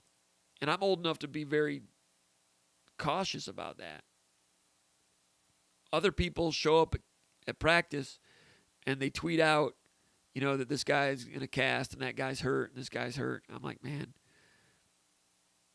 maybe I've just been hammered and damaged so much in the past, and maybe rightly so, that I started getting like flashbacks to Tom Crean and Nick Saban yelling at me, that I'm just very cautious about giving injury information, because they might just wake up one day and say, man, we don't want that injury information out. Get out of here. And usually if one media guy screws up, everybody's out. I don't really want to be that guy. Secondly, I'm not big on reporting injury information because it gives the other team not only a competitive advantage. I'm not here to worry about those things. You people are. You don't want me to give an information that can be a competitive disadvantage for the team that you love. I can say I don't care, but I don't want to do anything that would harm your situation. And I don't want you getting mad at me if I'm hurting Michigan State, right? I don't care if I hurt Michigan State or not. It's not part of my job. But I care about you guys, and I don't want to mess up your situation. So, also, I remember interviewing Nigel Carter in 1993, no, 95, 96, 95, 96. He's part of the 93 recruiting class. Wide receiver from Coconut Creek, Florida. And he said he had an injury, and he had broken ribs sustained against Iowa or something. He was out for 2 or 3 weeks, and it was listed as broken ribs. He came back and played against Michigan, and he said, and nothing against Michigan, I'm sure other teams would do this, but he said they were taking shots at his ribs, holding him up, and they were going at his ribs because they were aware of his injury. When he told me that, I thought to myself, man, these college kids are out here. I said to myself at that time, I'm not going to report specifics of injuries ever again. So, like, I remember there have been reporters in the past, someone's like, so, someone injured, yeah, he's got an ankle. And they'd be like, which ankle? You're not going to hear me ask that question in this sport. Basketball, maybe, I don't know. I'm not saying it's right or wrong. I'm just saying it's just not something I feel comfortable with. I'm not making judgment on anybody else. I don't judge. Just saying I'm not going to do that. So you're asking me about injuries. It was reported Ma Nateote, the true freshman linebacker, was out. And I think Slade has been reported. But anyway, question number 11. General Patoon from Parts Unknown says, and it's spelled Patoon, not Patton. He says, if you had to put money on someone today, who would you say is the third receiver for Michigan State against Northwestern? Well, the top two, of course, Naylor and Reed.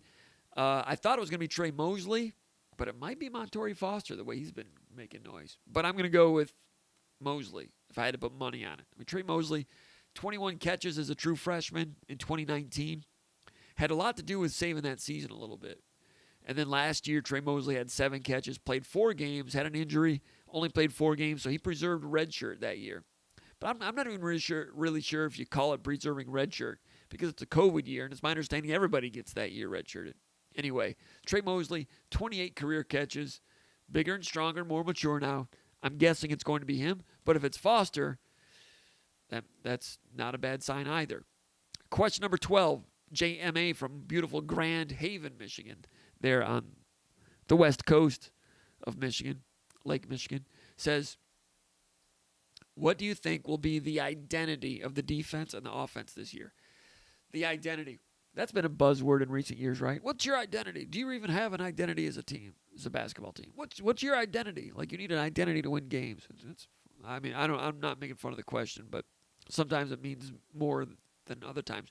The identity on offense, they're going to try to be balanced, all the cliches you've heard. They want to establish the run. That doesn't necessarily mean running the ball on 1st and 10 all the time, but they want to be able to run the ball to set up play action. They're a play action team like a lot of teams are. They'll go deep more often than the previous staff. We've seen that already, especially if they think the matchups are favorable. There's some defenses that, sit back in deep shells and don't allow you to go deep. So you might go deep more one week, and then the next week you're doing more digs underneath, just based on what the defense is giving you, or where you don't want to throw into the teeth of the coverage. So, a little bit of tempo, but on offense, that all sounds multiple to me. They'll do some inside zone, some outside zone. They'll do power. They'll do gap. They'll do some man-to-man blocking. I think I saw some man-to-man blocking in the 11-on-11 the other day, which is kind of old school. So, I guess that's the definition of multiple. They'll go under center a little bit. They'll go shotgun. They'll go pistol. They'll go some zone read, some RPO game. That's pretty much everything. So the identity on offense, multiple, balance, going downfield. They'll throw for the pocket. They'll move the pocket. Multiple. I think that's what it is. On defense, the identity, stop the run. Are they going to be as committed to it as the Tressel defenses? Maybe not. They were so committed to the defense that they were soft in the slot area against the pass.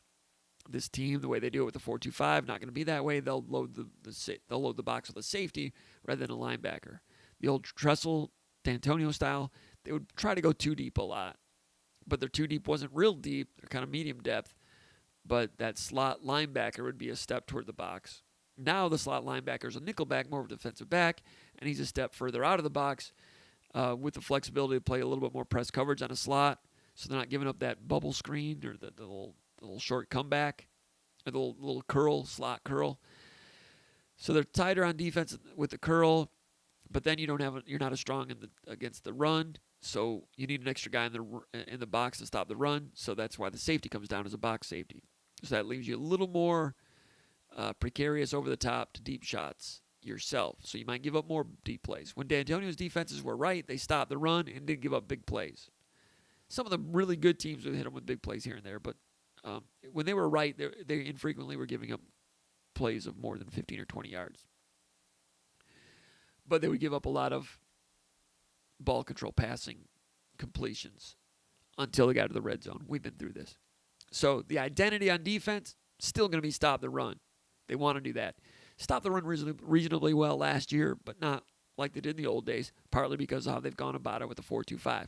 They want to stop the run, put you in a passing situation, and then bring some aggressive blitzes at you in passing situations, but multiple coverages, ability to press or disguise zones or show press and go back into some disguised zones and coverages, multiple coverages. Again, that's all multiple.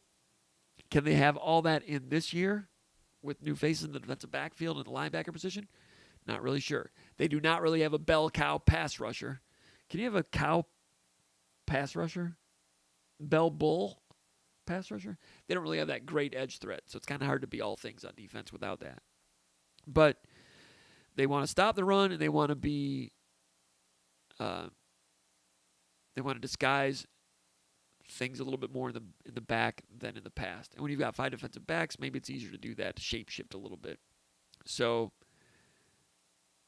I don't know if that answers your question, but they try to be multiple. The 4-2-5, they don't want to give up that short passing game the way it was in the past. I'm not saying the way they did in the past was wrong. You just choose how you're going to do things and hope you do it correctly and tackle people.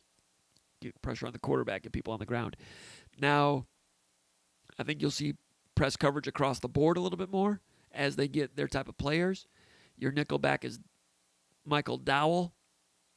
If he has a matchup where it's a tight end in the slot, I think you can play press 3 across. And maybe they adjust to that based on formation and personnel. But if you're playing Alabama and they put Devontae Smith in the slot, you can't put Michael Dowell on him. You can't put anyone on him. I mean, he doesn't play for Alabama anymore, but you know what I'm talking about. Alabama loves to put their most dynamic receiver at the slot and match it up against a lesser coverage guy. You can trade your corners and put your best cover corner in the slot, which some teams do sometimes. Will Michigan State do that? I'm not sure. But there'll be times, I mean, I can't say Michael Dowell can play press on every receiver in the Big Ten, but there'll be times when he'll go up and play some press. There'll probably be times when they... So I'm not saying they'll do that all the time. Maybe they'll go up and show press across the board and then bail back in his zone at the snap. I'm not sure. That's multiple, right? Ben from Spring Harbor says, at the height of our defensive prowess, the double-A gap blitz was a staple for us. That play gave Ohio State and Michigan fits with their mobile quarterbacks. I would love to see Michigan State stay aggressive with blitzing linebackers and disguised coverage to bait quarterbacks into bad throws. Can you run that blitz from a 4-2-5? If so, is that something you'll see making its way into the playbook? Yeah, they'll have that. And, you know, Michigan State did it with linebackers and with 4-2-5 with only 2 linebackers.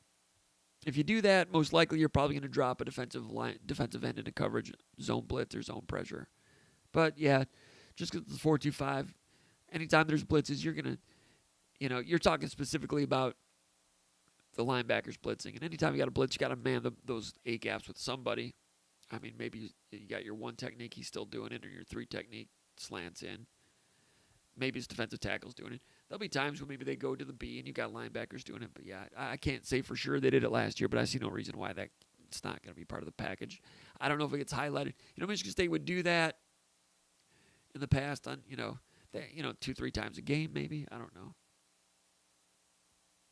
Yeah, I don't know.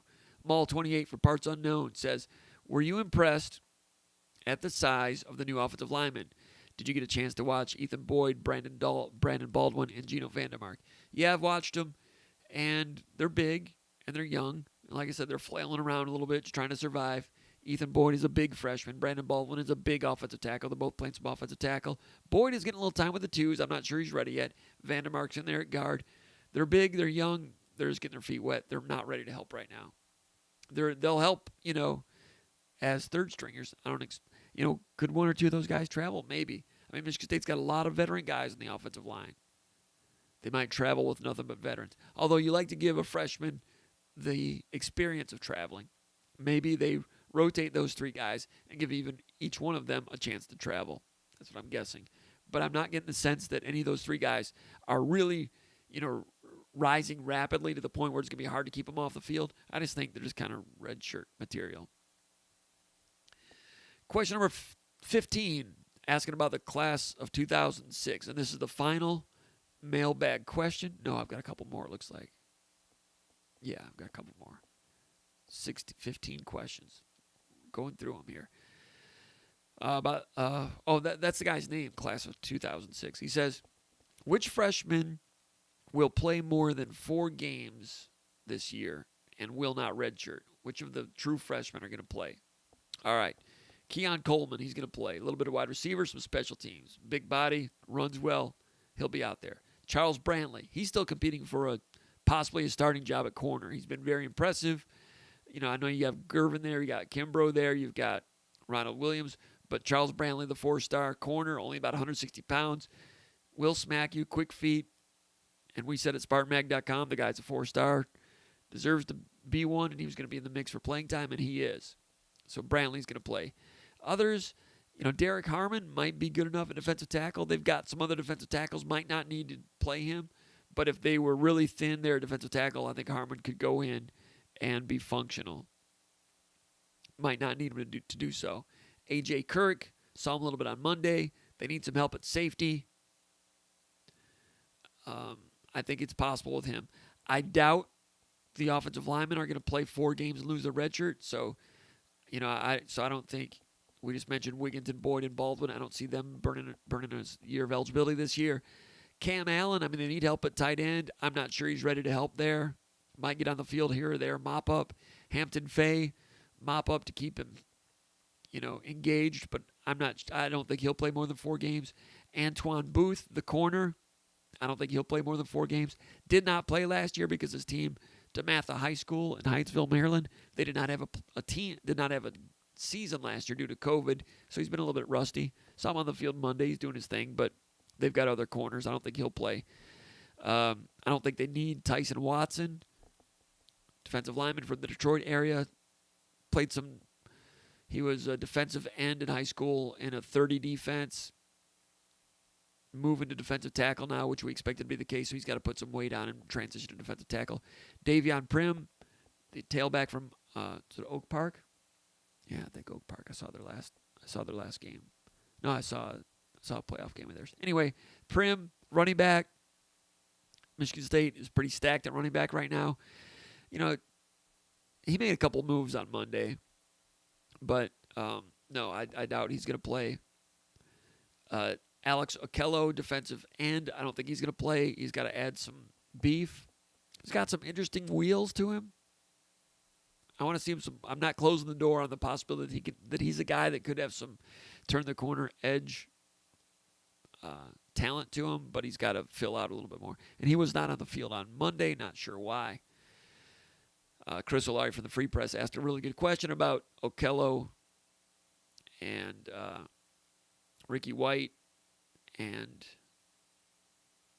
I can't remember who the third one was. Oh, Gravely. And Tucker said that Gravely and Ricky White are not involved in team activities right now. They're both listed on the roster, but they're not involved in team activities. Okello was not on the field, but he didn't say why he wasn't. Maybe it was an injury situation, not sure. But that's a true freshman. He was on the field last week. He's been out there in practice before. It's not like he hasn't shown up, but got to put him in the oven a little while longer. He's not done, not ready.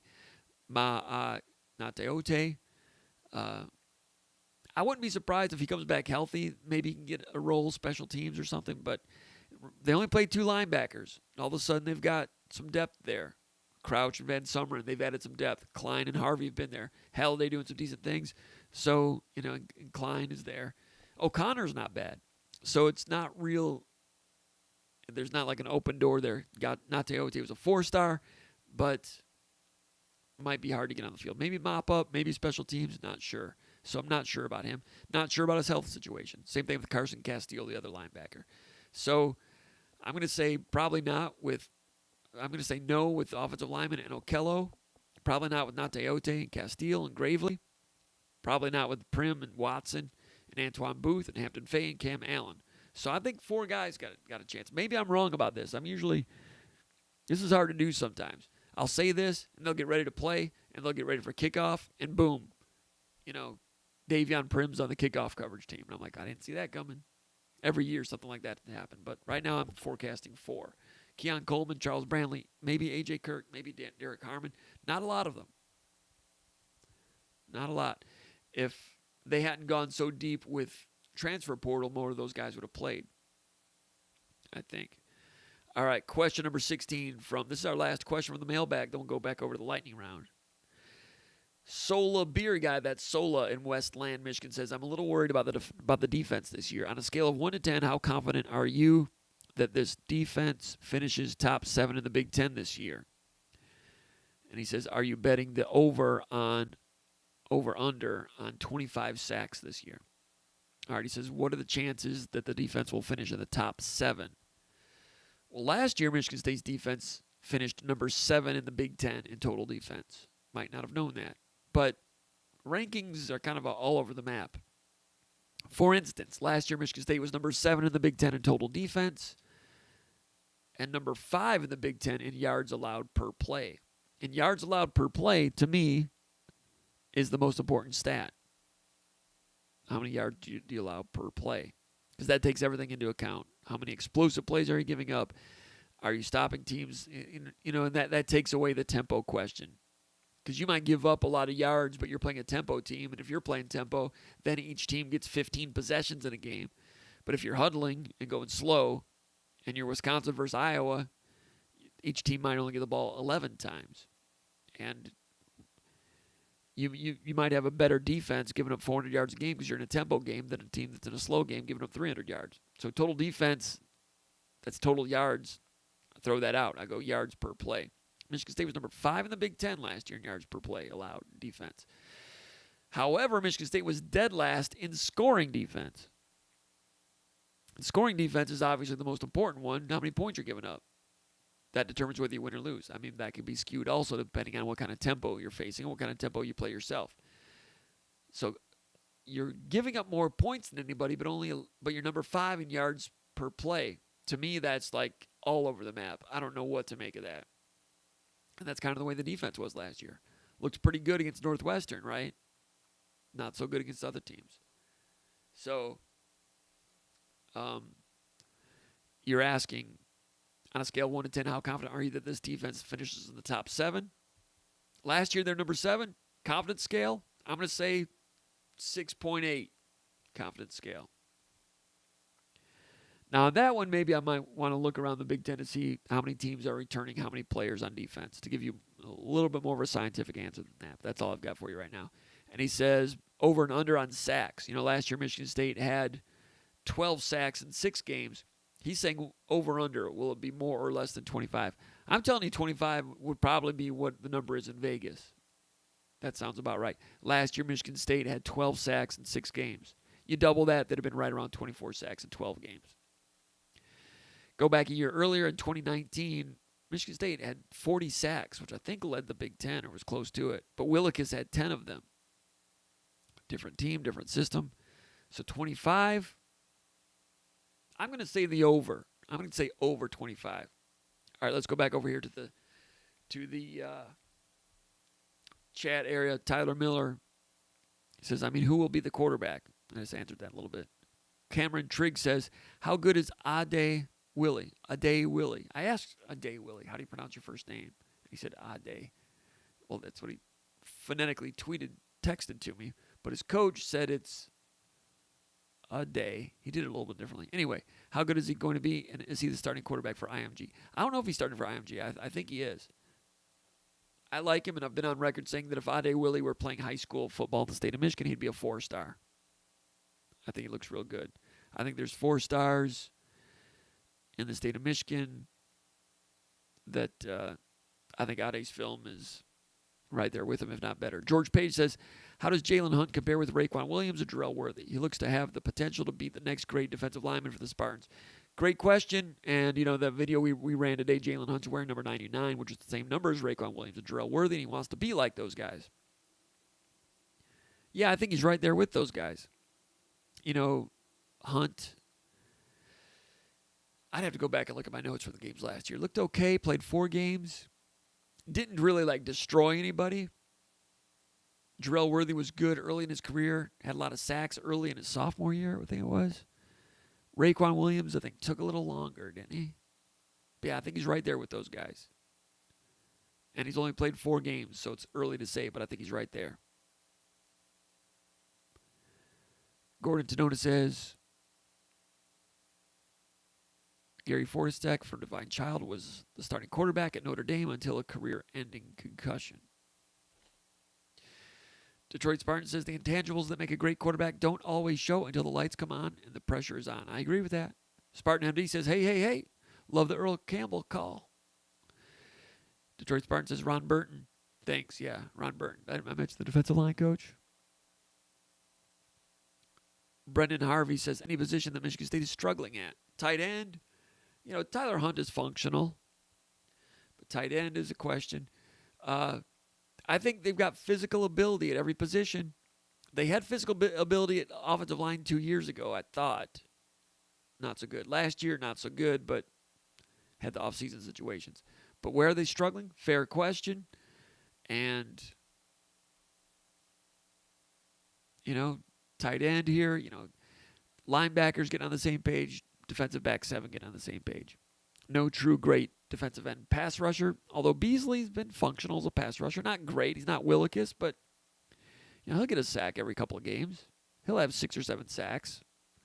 Panashuk could have 6 or 7 sacks. So where are they struggling? Great question. And I got to see a couple of games to find it. I'm sure there'll be some problems somewhere. Blowing coverages. It might not be because of physical limitations. I don't think you're going to see corners just getting burned deep. I don't think. I would not expect that against Northwestern or Youngstown. Miami could happen. Marco Rolo says, I wondered what happened with Alex Okello. I'm not sure. Probably dinged up. Angelo Gross, Harold Joyner enthusiast, says Alex Okello is well and practicing. Didn't see him on Monday, though. Stephen Leaf says, Tucker impresses me with every interview press conference.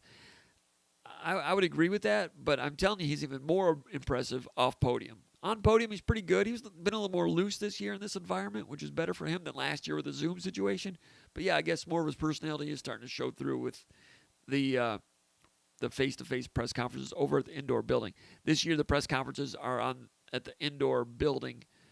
That's going to change next week. They'll be over in the Tom Izzo Media Center, it's called. The Tom and Lupe Izzo Family Media Center, which is part of, it's like in the north end zone, in the bowels of Spartan Stadium. And things might be a little more stiff in there. But he's loosened up a little bit more there, certainly more than he was with the Zoom press conferences. So he's been showing more of his personality, and he does have personality.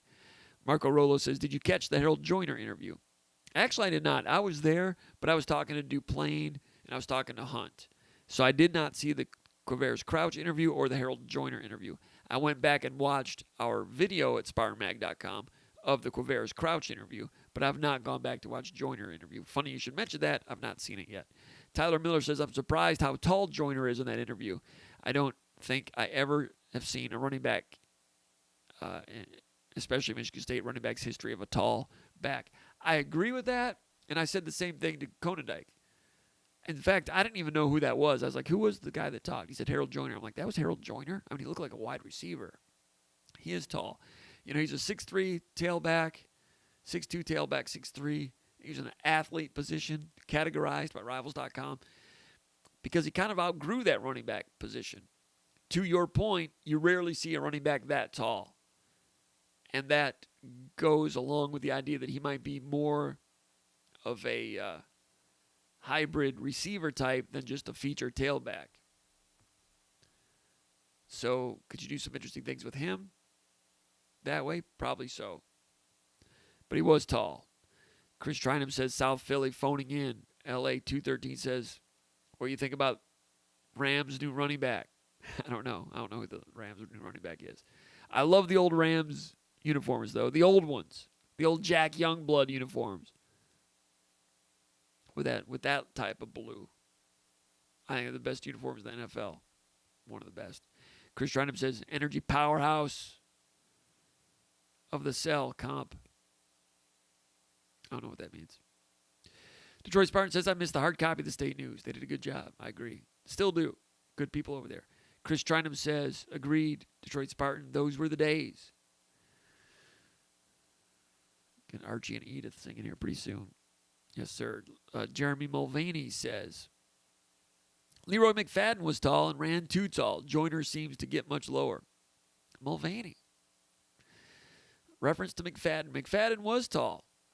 Out of Milford Prep in Connecticut. You know that, Mulvaney. He was tall, and he ran too tall. Joyner seems to get much lower. I want to see Joyner, remains to be seen. Hayden Roberts taking a tardy. Kenneth Roberts says, go green, excited for kickoff. Chris Trynham says, bought tickets this morning to Northwestern. Looking forward to heading home. LA23 says, Rams winning the NFC this year. We got a Rams fan in the house. That's cool. Chris Trynham says, I'm thinking of taking Illinois +6 against the Huskers. Do what you got to do, Chris. LA23 says, house, Rams house. Whose house? Rams house. I like my Rams guy. I'm glad the Rams are back in Los Angeles. That St. Louis stuff with the color changes and all that now. Rams. I like the old natural grass, the mud bowl they played against the Vikings back in the playoffs like 1977. Rams lost, though, that day. It was very disappointing because I didn't like the Vikings when I was a kid. Rams. Lawrence McCutcheon. Jack Youngblood. Jim Youngblood. Who else do they have? Billy Waddy. They beat the Cowboys that one time at Texas Stadium at the playoffs. That was great. Billy Waddy was making plays. Pat Hayden. Vince Ferragamo. Cullen Bryant.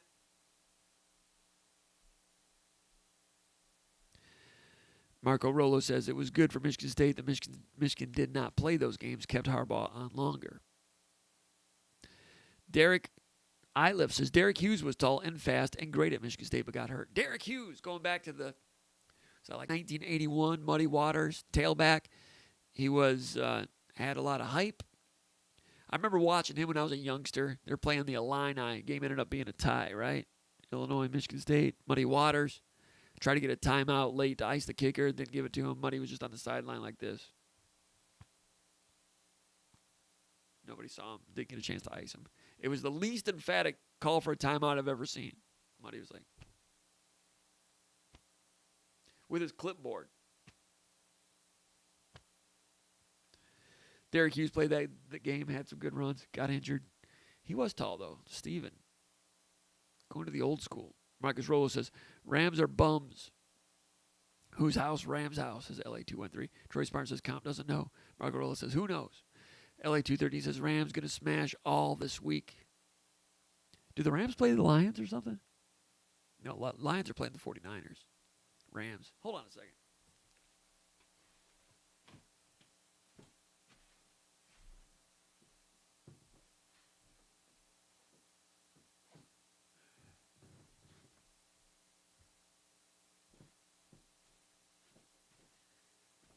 All right, how much do I like the old Rams uniforms? How much do I like the old Rams uniforms? This much. Yeah, I got one in my office here. Look, got a little dust on it. The old Rams with the dark blue, that's one of the great helmets in sports, in football. The old jersey. And within the Super Bowl a couple years ago, they wore the old jerseys, right? I like it. All about the laundry. Jeremy Mulvaney, do you know? I don't know what's this all about. It must have something I didn't know the answer to. Detroit Spartan says linebacker. Matthew Johnson says tight end is a weakness until proven otherwise. I agree. Linebacker is not weak. Isn't that weak? Parker K says linebacker isn't that weak. I don't disagree. Jeremy Mulvaney says pass rush. That's a weakness. True. They don't have that singular edge threat. You put a Jonell St. Deke out there, might have something. I don't know if Jonell could play the run all that great, though. Detroit Spartan says, just wait. With 3 dots. Knowingly. A pregnant pause there. Detroit Spartan might know something about pass rush that he's not telling. Marco Rolo says, Hayward had that one go through his hands that Reed caught. That's right. I'm talking about Monday about dropped passes. When I watched that again, and we had that video at SpartanMag.com, Hayward ran a return route, and sometimes that's an option route depending on what the coverage is. And Russo threw it really hard if he was throwing to Hayward. Hayward got his hands on it, went through him, and Reed caught it, which made me think that he might have been thrown to Reed all the whole way. And Hayward just ran the return route, got in the line of vision, and got his hands on it because he was throwing really hard for if that was it was not the most catchable pass. You need to throw a catchable pass, right? I mean, you can't baby it all the time, but it needs to be catchable. As hard as he threw it, I'm thinking he might have been throwing to Reed on that one. I don't know for sure. So I'm not going to call that a dropped pass just yet, but you're right, Marco. Marco watched that one closely. Good for you. Chris Trinham says special teams scares the crap out of me from what we saw last year. He says, hopefully, with better athletes, we improve dramatically. Yeah, special teams last year gave up 2-point returns for touchdowns. That was bad. On Monday, I was watching punt coverage, kickoff coverage. They were doing some things different with the lane coverage on defense, on kickoff coverage, which is interesting. I've never had a really great handle on special teams coverages, what's good and what's bad. By looking at it before a game to know whether you're good at it or not, I don't know. But coverages, I wrote down, some of the guys that were involved in it. Let me see here. Let me just look at the depth chart. And there won't be any huge surprises, but I'm just going to go by memory here. Was Ian Stewart possibly part of it? Maybe.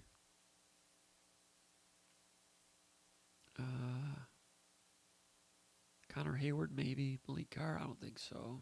Kind of hurt a little bit. A lot of defensive guys, right? Terry Lockett, maybe. Tank Brown, maybe. Crouch. And then you get into your linebackers, right? Harvey was, a little bit. O'Connor, maybe. I didn't see Van Summeren as part of it. Chase Klein. You would think Cole DeMarzo was, but I can't remember. Michael Dowell, Darius Snow, Ronald Williams, the defensive backs types. Tate Halleck, Angelo Gross, Kendall Brooks, those type of guys, coverage guys. Marco Rolo says pass rush is concerning. LA 213 says whose house? Rams' house. Got a Ram fan interrupting the proceedings. All right, he seems to be behaving himself okay.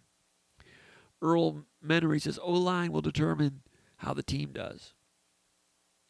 Yes, it will, Earl. I think you're right.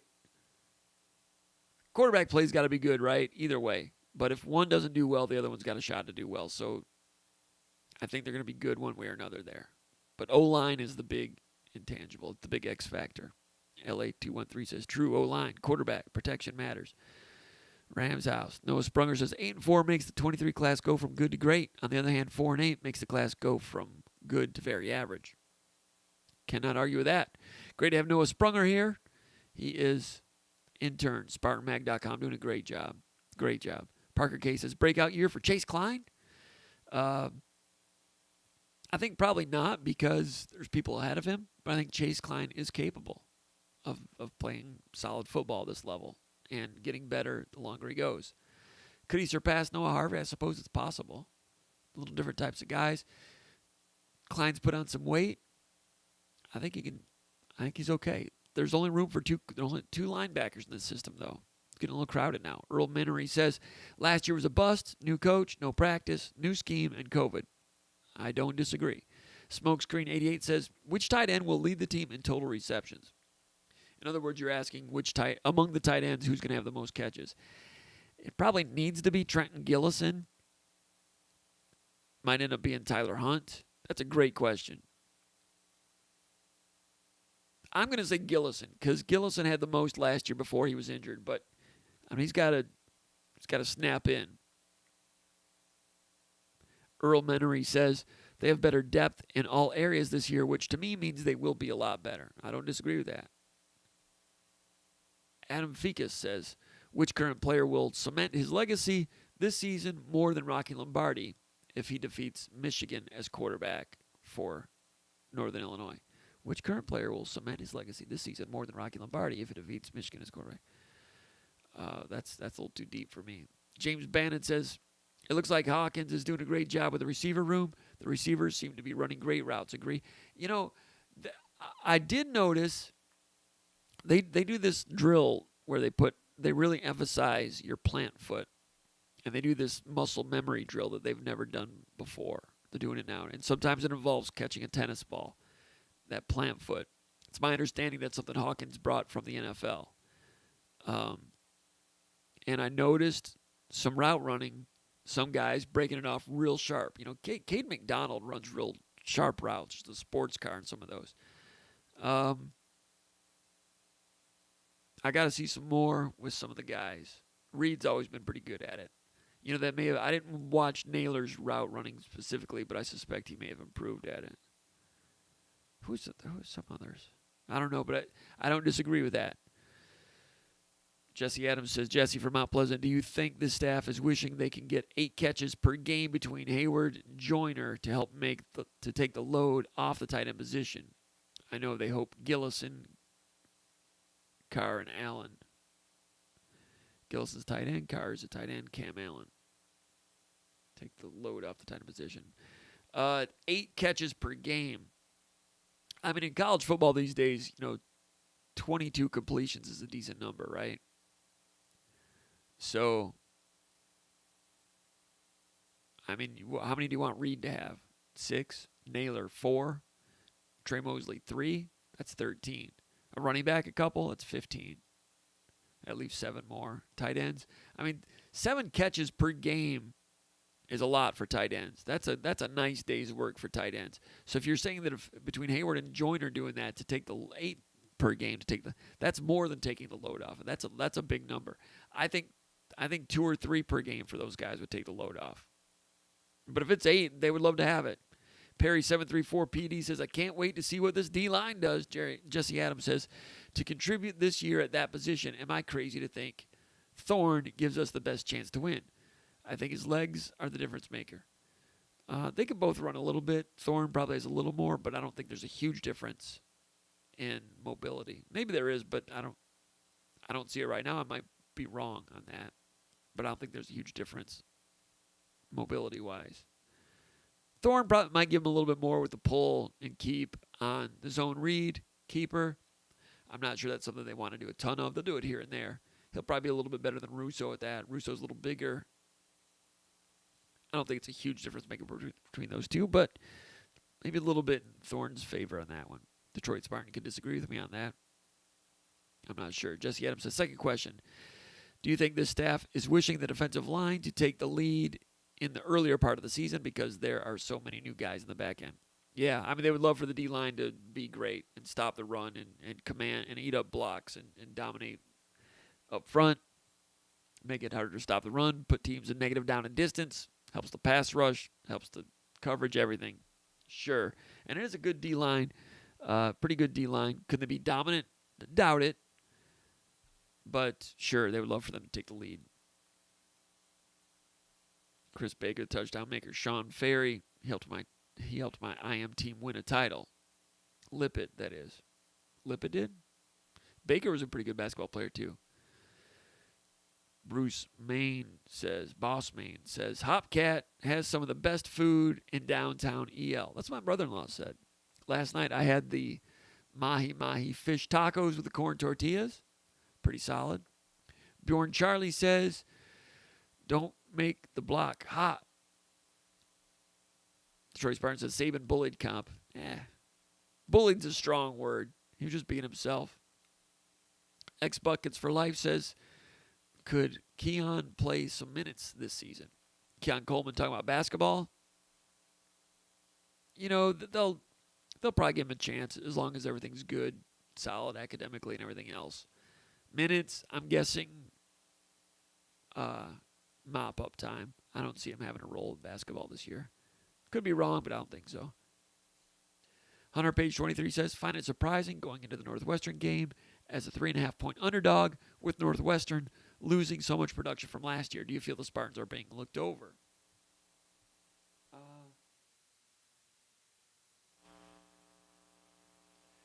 Well, I mean, I can see why.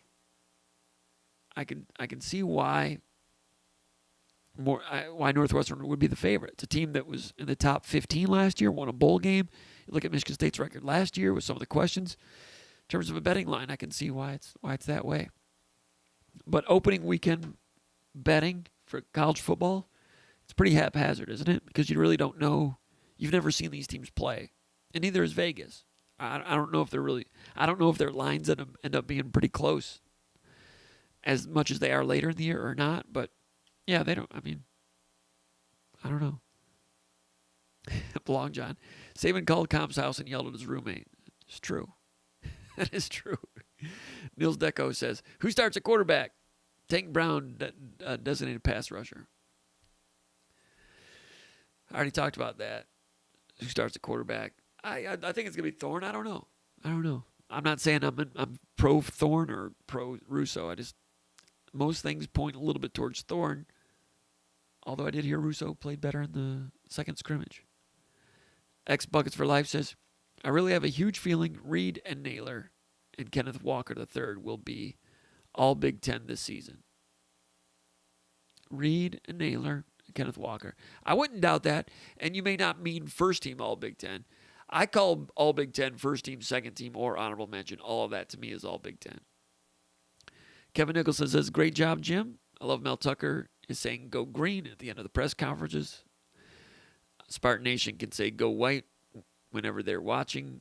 Would like to see players do the same. All right. W. Lee 68 says, what happened to Noah Kim? Nothing happened to Noah Kim. He's doing well. He's competing with Hampton Fay to be the number 3 quarterback. And Noah Kim, every time I see him out there, he's solid. Jesse Adams says, thank you for all your hard work, Jim. Thanks, Jesse. We do work hard. You know, we produce a lot of content, but sometimes I don't feel like I'm producing enough content. But I got to say that sometimes if you're not producing content, you're on the board, reading things, seeing what's going on, looking at last night's problem on the locker room, looking at practice film, doing other stuff. Sometimes you need to spend time gathering information in order to have a chance to provide something insightful.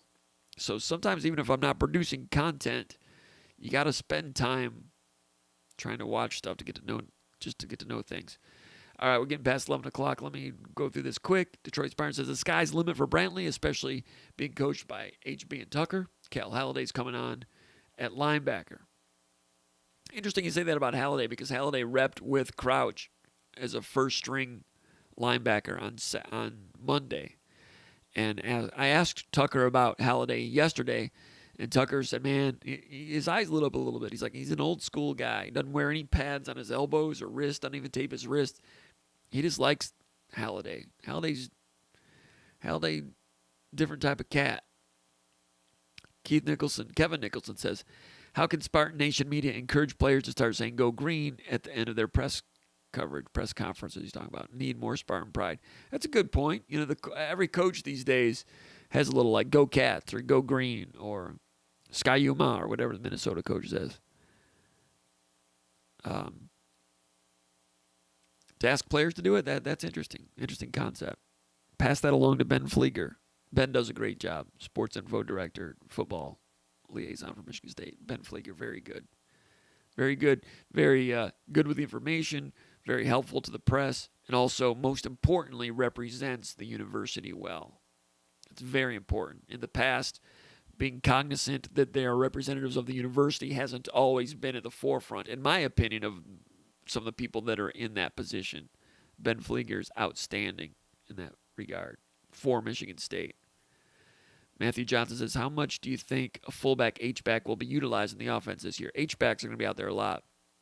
2 tight ends, one being an H, one being a tight end. They'll do that, and tight end will be on the line, slot, and move back to an H motion, maybe back up. Yeah, they'll be 2 on the field at the same time, and they don't have great tight ends, so someday when they have more talent at tight end, it could really be something they want to utilize in the offense. They don't really have that talent there, but they'll still be utilizing 12 personnel. 12 personnel means 1 running back, 2 tight ends. So yeah, an H and a tight end, yes. Now, blocking, do they have great heavyweight blockers? I mean, Tyler Hunt was functional. Can Hayward do it? I don't know. Can Parks Gissinger do it? I don't know. I mean, Parks Gissinger keeps getting on the field. I saw him out there on Monday. You turn on you see video of the scrimmages. He's out there with the ones sometimes blocking. I don't know. on Monday saw him run downfield once, and he ran like a former third-string defensive end, which is what he is. So he's not going to be like going Brian Lincecum on people down the seam. But for a guy that didn't even travel last year, Gissinger just keeps showing up on the practice field. I'm not saying he's showing up and doing great things. I'm just saying he's showing up. He's out there. So is he a good blocker? I don't know. I've not seen him block since the Pinstripe Bowl. I don't know. So in terms of having like an old school blocker, I mean, Powers Warren, can he do it? I'm not sure. I don't know. Chris Trinum says Brandon Jacobs is the closest thing I've seen. Different build, but still. I don't know who's Brandon Jacobs. Marco Rolo says Baker and McCoy were a great tight end tandem. They were good, not as good as they should have been. Baker was a very good NFL player. Ivory McCoy was a great athlete, but never as good of a tight end as he probably could have, should have been. Late in his career, they moved him to defensive end, and he did a couple things there, but just a beautiful athletic specimen, but just never was, and he tried. He's a good kid and everything, but just never had that football, whatever it is, that the ball skills and so forth. He was solid, but for as beautiful as he was, and he could run, it seemed like he should have been even better. Easy for me to say he should have been better. I should have been better. You should have been better. I wasn't any good. You weren't any good. McCoy was good enough to play major college football. I thought he could have been like an NFL type of guy. It didn't happen. Detroit Spartan says it's possible. Eddie George proved it. Oh, to be a tall tailback, sure. Parker K says, I'm intrigued to see what Michigan State does with their uniform combos this year after Tucker's interview. Mentioning, you're probably referencing his interview on 97.1 The Ticket with Rico Beard, our own Rico Beard, good friend, and Mike Valenti, good friend also. Interview this weekend. And Rico asked about the uniforms. Rico always asks about uniforms. That's a big thing in his life. And Mel Tucker says, yeah, they're expecting to have some variety there. So I think a little bit of variety is okay. I wouldn't want to see Michigan State overdo it. I think once or twice a year to go alternate. I don't think Michigan State should go like Oregon and change their uniform every single week. I think Michigan State's got a classic helmet logo, and they need to use it more often than not. And Michigan State, with Michigan State on the front, 1960 style, they're one of the forerunners to start doing it that way. Needs to be on there more often than not. Just my opinion. Comps headed to the tunnel. Oh, that's when I wanted to get the thing, yeah. Lions play the Rams. Oh, exhibition game this weekend? Got it. I'm a little bit slow on some of these things sometimes. Chris Trinum says, signing off for the night. Folks, great live comp. Thanks, Chris. Gordon Zanona says, the Lions have won one playoff game in my life. I have an autographed Duke game ball from the 1957 World Championship game. No kidding. Duke used to make footballs and sporting goods. Autographed from the 57 World Championship game. Was that against the Browns in 57? Bobby Lane, Tobin wrote. One playoff game in my life. Gordon, they've won one playoff game in my life as well. Sean Ferry says, any word on the AD search? No, haven't heard anything.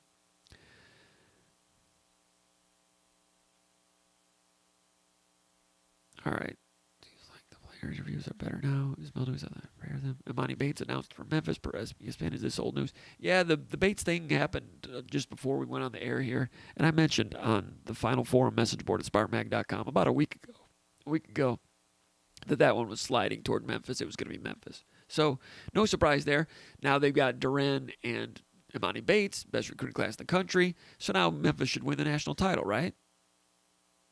We'll see how that goes. All right, everybody. Appreciate everybody, all the participation and the questions. We have lovely parting gifts for everybody involved. Appreciate the support. SpartanMag.com. Those of you that are still watching 2 hours later, you're watching a recording. We'll be back doing this again soon at some point. I want to get Big Movie going with a skull session real soon also. And that darn recruiting wrap, we're going to be bringing that back also. Just not enough hours in a day, it doesn't seem like. But we're getting stitches straightened out. Hope to see all you guys down at Evanston a week from Friday and back here at Spartan Stadium. Youngstown State. Maybe Michigan State will be 1-0. I'm not sure. But I hope everybody is doing well, enjoying the rest of their summer as we count down the days toward the beginning of the college football season. A week from Friday in Evanston, Illinois, kicking it off with a Big Ten football game in the Chicagoland area. It's going to be fun. SpartanMag.com is the place to go for the continuation of pre-game coverage and the continuation of camp. Camp is over now. Getting into some Northwestern pre-talk. Check out the Underground Bunker message board also. Thanks to everybody involved and everybody for watching. We'll see you next time. Check us out in the meantime over at SpartanMag.com.